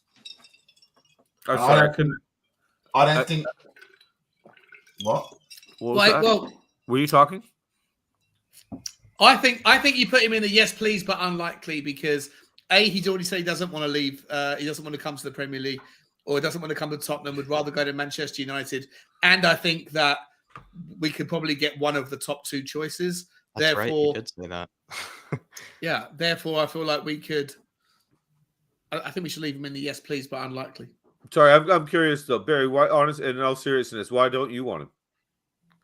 Why wouldn't you want him? I just think that the position that we're in and the money that we have, we should not go after someone that's third choice because we couldn't have got the top two. We should be able to go out and get our top one, top two choices, not settle for third. If it was, we didn't qualify for the Champions League and everything else. If he doesn't want to come, then it's a bit like if Conte wants him, we're okay with it. If he doesn't want to come, put him in that fuck off box because really, I genuinely don't think that he is, he's setting the world on fire. And I think that if we get to the point where we don't get Bastoni and we don't get whoever, I think it's a bit like me and Iggy being all in on top four and Bob Spur being all in on top four. We're all in. We should be all in on Bastoni. And look, they're at Sorry. Who was all in on? Who was all in on top four? You, Sean. Thank you. Ain't nobody coming on my channel and mentioning other people being all in on top four. He doesn't and like leaving out this guy. And the guy below me. That's right. And the guy below me. If you're going to mention top four all-inners, you got to reference people that were always all in. That's it, buddy. Take ownership of your show. That's right. You're the boss. You know what? The next player, don't even ask anybody. Just put him wherever you want. I apologise sincerely for missing you and Jack out, and anyone else who has mentioned top four being all in before you start going wild in the comments. Okay, but don't worry, I won't tell him. I don't want to have be careful now. Amber Heard defamation court case where it's going to happen. No, I just changed your name after the show. They won't find you. He changed his name by default after every show anyway. I love that. Yeah. But just to make sure. Okay. I don't think I'll lose. Pau Torres, I think it's interesting that he's one of those players that some people sort of think is overrated. And I think David even said in the comments, like, he likes Torres, but he sees where people is coming from about not liking him. And I sort of feel the same way. Like, I like him, but I could see why people are a bit concerned about Torres. Yeah. All right. So we'll leave him in the, on that case, should we put him in the if Conte wants bucket? I guess so. That's he's a weird inclusion for that one. He's a weird inclusion for that one. But yeah, I guess. No, I'm going to leave him where he was. Yeah. Yes, please. He's a divisive player. All right. Last few. Conrad Lima. Some people like. There's some Conrad Leimer sexuals out there. I'll tell you that. There's a Conrad Leimer sexual group in the Spurs community. Darius is one. Kieran is one. Sean seems to be one. Yeah, I love it though. I'm all for it. I just think I don't know. I just feel like he's. I've heard that rumors are he's going to Bayern. Potentially. Not even to start. Not even to play. Yeah, I know it's a shame. It's a waste of his beautiful ability, Sean. Sean, time for you to go. I mean, why do you love him so much? I'm curious because I do like him too, but some people really love Conrad Leimer. By the looks. I just think he's an absolute beat. He's a world class. He's a utility player. He's versatile. He can play in several positions. He's got the tenacity, the ferocity, the aggression of, he's like a Højbjerg or a Romero in terms of aggression, but he's got the passing attributes of, I don't know, someone that's just sublime with their passing. And I just feel like he'd be an absolute, he would fit the Premier League so well. He would come in and be like, it would just be like hand to glove how quickly he would acclimatize.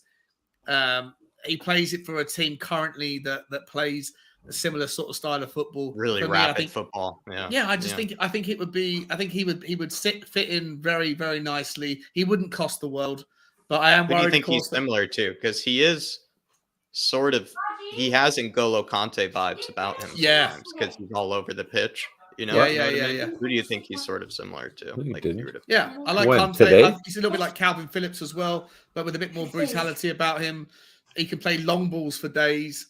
His accuracy with long balls is phenomenal. For me, Conrad Leimer would just be, he'd be so, hang on one second. He'd be a great fucking fit. And that would be, if we could get him, that would be the answer to our midfield prayers. And then all you got to do then is pick one of like an Eriksen or a Bale or whatever you want to have a little bit more offensively. But for me, if you then had a 4 to choose from every week of Højbjerg, Bentancur, Skip or Leimer, like you're set. For me, that's it. I love this Leimer love. Yeah, I absolutely adore him. But I don't think it's going to happen. I think Bissouma's more likely, but I'd love him. So I put him in the yes, please, but unlikely category. Danny, where'd you go, mate? Conrad Leimer. Yeah. So what they're doing? Yeah, I'd say yes, please. I agree with you, Sean. I think he'd be a great player, to be honest with you. But again, Bayern Munich just taking all the players from every German club just so that the other clubs don't have him, to be honest. Just like they ruined Sabitzer's career at the moment. I mean, he was on top of the world the way he was playing at Leipzig, and he could have gone to so many other clubs that would have actually been a key midfielder, and he's literally just a number there, and he's you've hardly seen him this season, to be honest. Shame, because that guy wants to leave. Yeah. I would go and get Sabitzer then. That's who I would get as my midfielder. He's got everything, Sabitzer. Long range, passing, aggression. He'd be the creative midfielder. He would be a creative midfielder, workhorse. I don't know why we don't go for Sabitzer this summer. Why don't we go for Sabitzer this summer? That's it. Sabitzer. That's what I want this summer. Best hair in the world. Best hair in the world, Christian. What's up? Hi, Chris. How you doing? I'm good. How are you? I'm good, but I want to hear. Listen, I know it's not game day, but I just want to make sure that you're still working on it for August the 15th. Let's hear it. Let's hear a rendition of it, please. It's a little too high pitched, but I'm trying to get the right tone. He's waiting for the croc. The croc. It's game day! Yeah, you're getting there, buddy. Very good. Trying to do the croc. The croc's not there yet. It's okay, son. Don't do croc.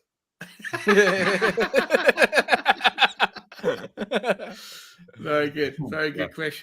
Chris, what do you think? What do we say when we see Uncle Superman? How you doing? If you could take Chris's hair and put it on Brian Daigle, you'd have Mark Cucurella. Exactly. Have you not seen that amazing video that Danny made? Was it Danny you make it or Cody made it? Which fit? No, it's Cody, I think. Oh my God, it is the greatest thing ever. Okay, this is. Oh, I have to find it now.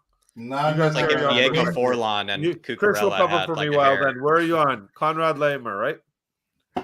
Yeah, Conrad so Leimer. Now you got to look at the category. Where do you want him? Do you think we can get Conrad? Do you know who he is? No.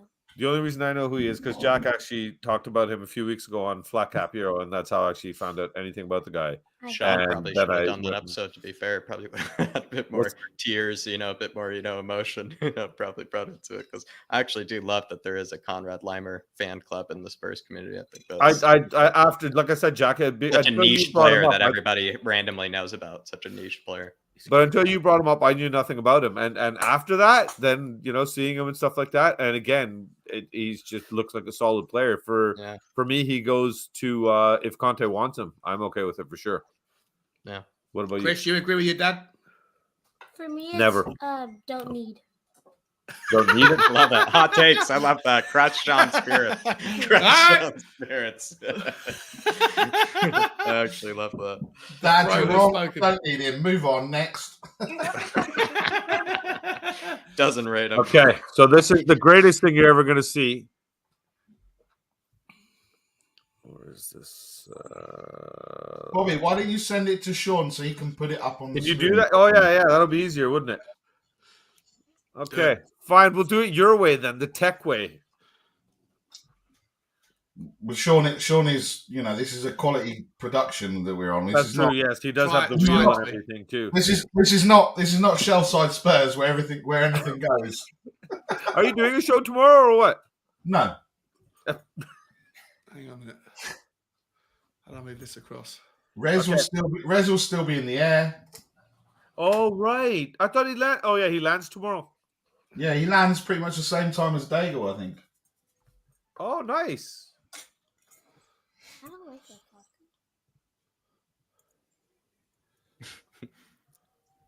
Number this? Yeah. Sound. Can you not hear it? No. I can hear it, but I can't. I don't know how to play it through. Because you got your headphones plugged in. Yeah, I don't know how to fix it. I'm not gifted enough. Just take your headphones out. No, it's not going to work because it's going to come from the microphone.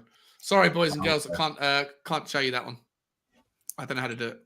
I'm just not talented enough with this nonsense. Well, Barry bloody told me about who was going to have apple crumbles first, so give me some chocolate cake. I got chocolate cake as well. Yeah. All right, guys. Last two. Anyone tell me who these two players are? Who are these two players? One Sven here. Botman, Mukiele, and it looks like you have Gavardiol twice. I do have good. I do have. We're going to ignore him. Forget him. Well done, Jack. That's Sven Botman. Sven Botman, the most recently and previously linked central defender. If we don't get Guardiola, Bastoni, or Pau Torres, Sven Botman is number 4 on the list. What do you Does anybody here rate Botman more than Torres? I would make kick. Yeah, I would say I would have Botman over Torres. Yeah. Carl Simpson saying yes. Dave, the Irish Hotspur saying I love Botman. Yeah, that's what I was. I like this, Barry. I like this. You're starting, bringing people out of the fray here. This is interesting. Everybody likes Botman more than Torres, Sean. Okay, so that means I might have to put Botman down to maybe in the same. No, put him up in the yes, please, and likely because again, if he becomes the third option kind of thing, we have to go for him. Okay. Yeah. Right. Yeah. I'm going with my Irish brother. Hi, David. By the way. Botman over Torres every day from Carl Simpson. Scott M says Botman, no thanks. Want other left-sided centre backs more. Quality player better than Torres. You know what? We're going to. Sean, what does Scott M know? He said we weren't getting top 4. So love you, Scott M. Nice. All right, easy one. Then I'm putting him in the yes, please, and likely button. Sorry, Chris has a question for you. Can you put Lukaku in don't need? Can you put Lukaku in don't need? Love that. Need that energy. Absolutely, we can. Absolutely, we can. Christian's come in for the last 5 minutes and going, well, all of these are wrong. Let me start with the easiest one. Boys and girls, I love that. We needed more don't needs. We needed more of that energy. We needed because I'm loving that we're seeing people rating Botman more than Torres. I'm like people's true feelings are coming out. Chris, is there anyone else you think that we've maybe messed up on here? Do you want to come in and Danny's changed his face back for That's what he was laughing at. That's because Chris is going to say you've got like a Disney character. What Disney character does Danny look like, Chris? We put Danny in the don't need bucket when he's like that. Is that Chris? Is that what we do? What's that one from Beauty and the Beast, isn't it? Gaston. Is that what that Gaston guy is? That's Beauty Yeah. and the Beast, isn't it? Yeah. Yeah. What was your second request? Jesse Lingard and don't need. Jesse Lingard to the don't need. Okay. Anyone else? Wow, he's tough. Where was banana. Jesse Lingard? I mean, it's not a bad shout. I think we could do a stream of just Christian Danny. Christian sitting here giggling away while Danny just keeps changing things. Yeah, 100%. Okay, guys, last one of the evening, and then we're gonna wrap up and give everyone a chance to plug their channels. Is Nordi Mukiele.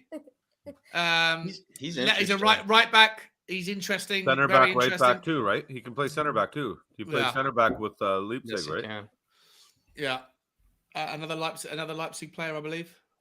Do you know Is he anything still about there? him, I Sean? thought he You moved. like Limer? Do you like Mukiele? Do you like Mukiele too? I know you like Limer, but do you know anything about Mukiele? Not enough. Let me get him up. He's kind of sort like, if I were to explain, he'd be like, he can play right-sided center back in a back three. He does play right back, and he can play wing back if he needs to. He's extremely tall. He's like 6'3", I think, or something like that. 6'4". He's really quick. He's really athletic. He is good on the ball for a center back, because that's probably why he even plays out wide, to be fair. How many goals? He scored 1 goal in the season. But he's more 2 defensively goals, solid 4. than anything. Yeah. Like, he's a defensive menace more than like anything. I would say he's not that. He's a better Emerson Royale, is he? He's a better. That's way better. But he is like an Emerson, where he's defensive. Like, he's not that. He's not in the top ranks going forward, but he is like Emerson, where he's like defensively, focused. You could say. Okay. Anyone? Where's everyone want to? I mean, I don't know too much about him. I like Leipzig players generally. So, raise your hand. where's my list gone? Where the fuck's the list gone? Sean, you need to update your operating software. Do I? Yeah. We got a question here, teacher. Where's my list gone? Oh no!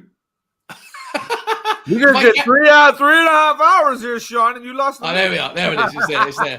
Where are we putting him? We're putting Guardiola back up in this list here, wherever Guardiola was before. Where was Guardiola before? He was in here. Yes, please, unlikely. Yeah, and Unlikely. then this Mukiele guy, also unlikely, I think. unlikely. Would you say yes, please, to another defensive? He could play as a right-sided center back, to be fair. Like, you could buy him as a right-sided center back, but maybe you wouldn't get him because he's very defensive. Chris, you want to say something? Just yell. Hi, Sean. Just do that. Yeah. Hey, Sean. This is for Scott, by the way. Can you put James Ward-Prowse and don't need?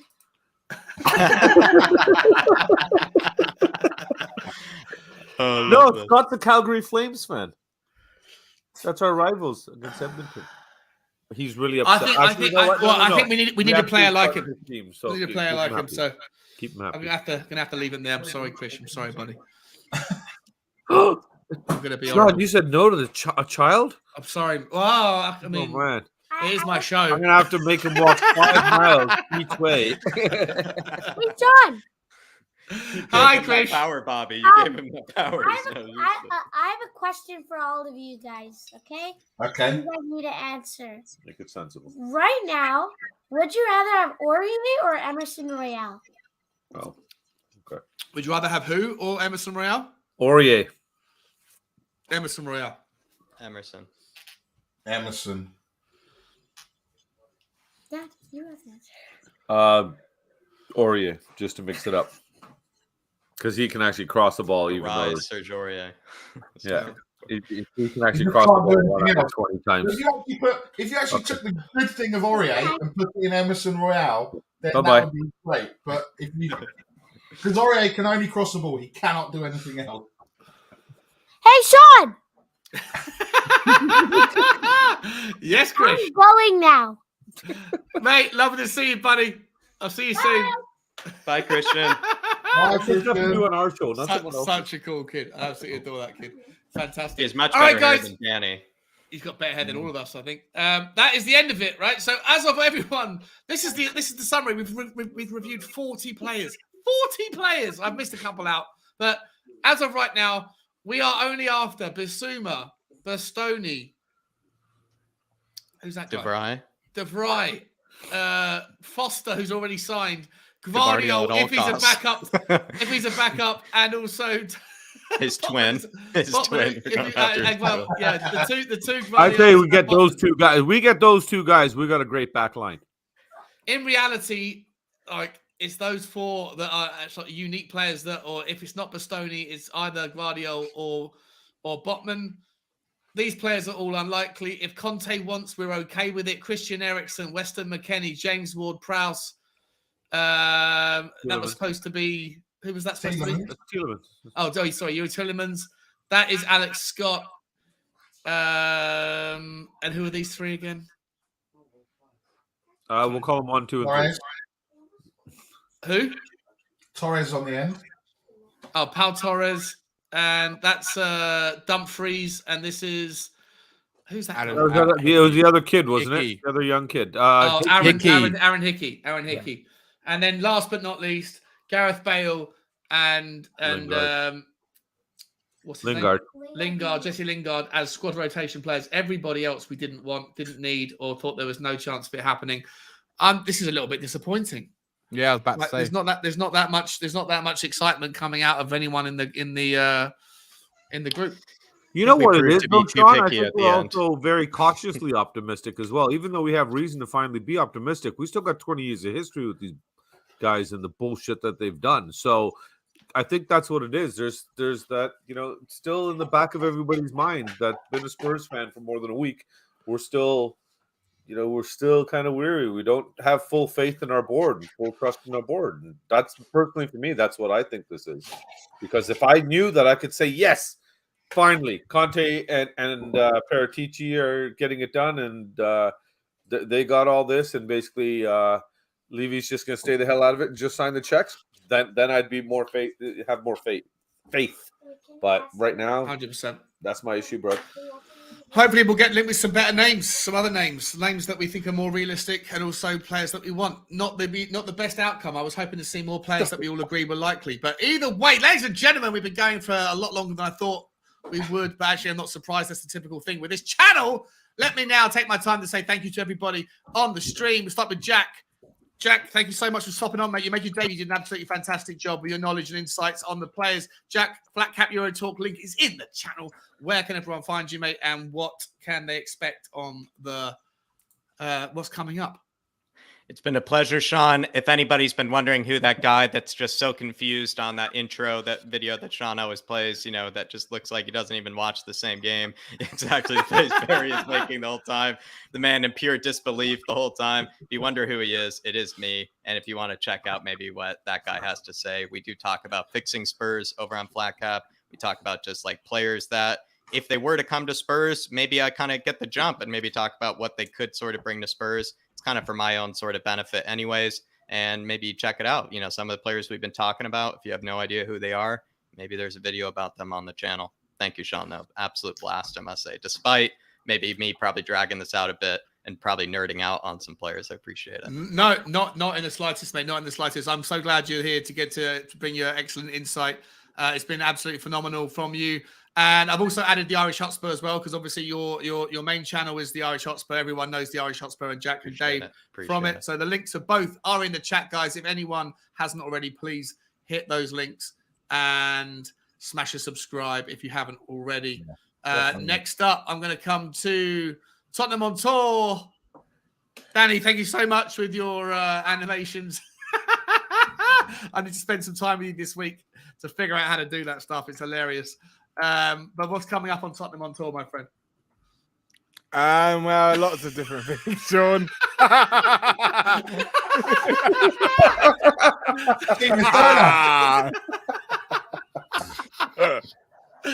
so funny.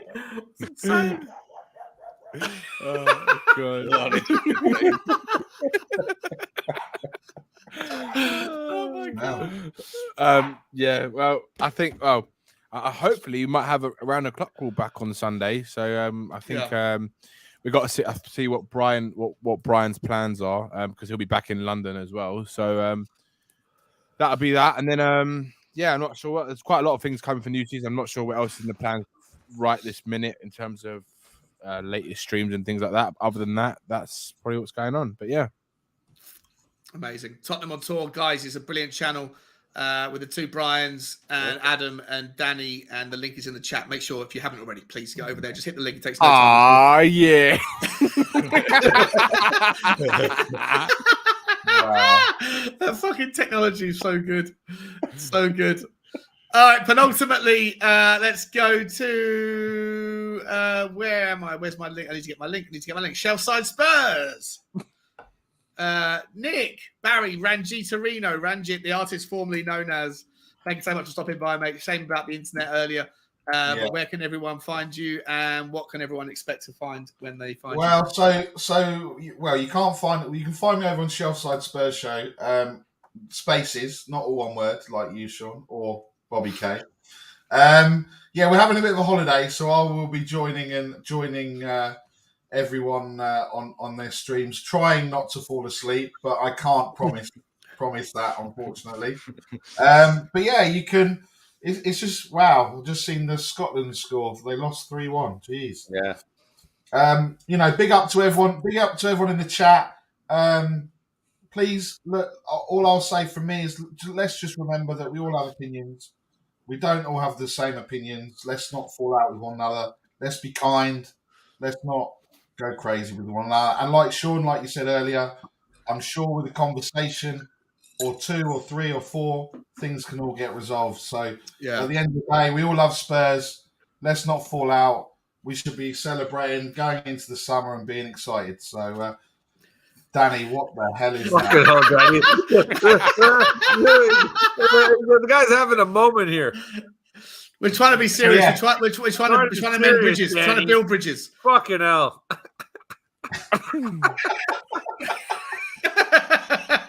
Yeah, that's me. And Danny, well, yeah. But yeah, Jack, you're, an honour to be on here with you, listening to your knowledge.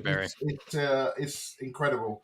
And hopefully get to see you again soon when you get over Appreciate you, Barry. Look forward to the next one, especially hopefully be on here, hopefully be on the Irish, wherever it'll be. Yeah, appreciate that, Barry. Now that Jack's broken his cherry, it's been insanely unnecessary for the gap for Jack to come on here, and now that it's been resolved, of course, it's going to happen as often and as frequently as possible.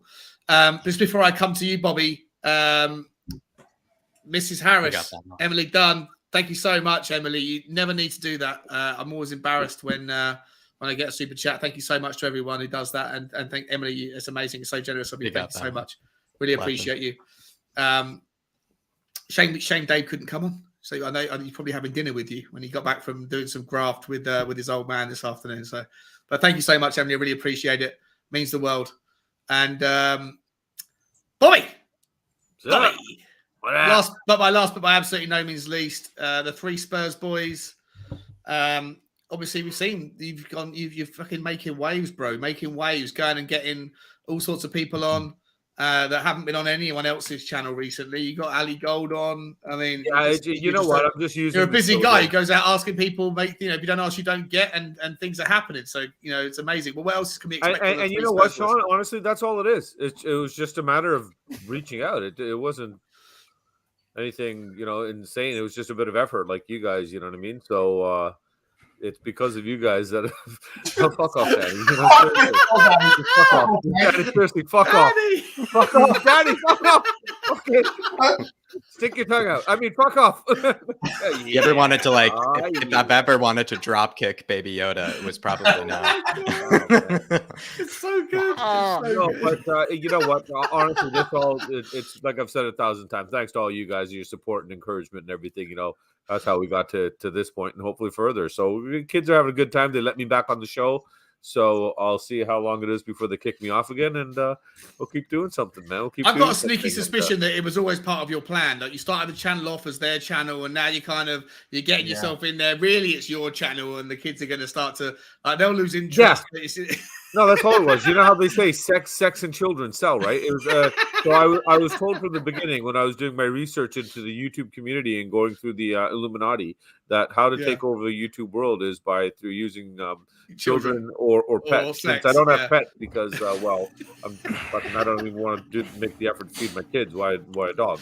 But they're expensive. They're very expensive. Trust me. No, I the love and commitment that's needed, man. Honestly, if for anybody that owns a dog, love it properly, or don't, you shouldn't have one. Make sure you love it. But like what Barry was saying, Nick, all this animosity, the community guys, let's just squash this shit and everything. Everybody, we all have one love. We have exciting times ahead of us now. Fucking things are happening, man, at Tottenham for the first time in a very long time. We should all be happy. We should all be excited. Yeah. John should be blasting Kumbaya on his fucking guitar. Danny should be pulling up that little Yoda thing and making Nick really, really fucking happy. Let's just all get along. And on that note, I just want to say, Nick, fuck off. But other than that, yeah, it's fantastic. I love you all. Say hi to your wife for me, eh? I'll say hi to my wife. I'll say hi to my wife for you, but I'll say hi to Laura, your wife, myself. Yeah. Wow. On that note, ladies and gentlemen, we're gonna end it there. Ladies and gentlemen, please make sure you hit the like and subscribe button to the Three Spurs Boys channel as well. It's a brilliant channel. It's family oriented. It's awesome. The two boys, you've seen Chris on the show tonight, and his other kid Jay and his nephew.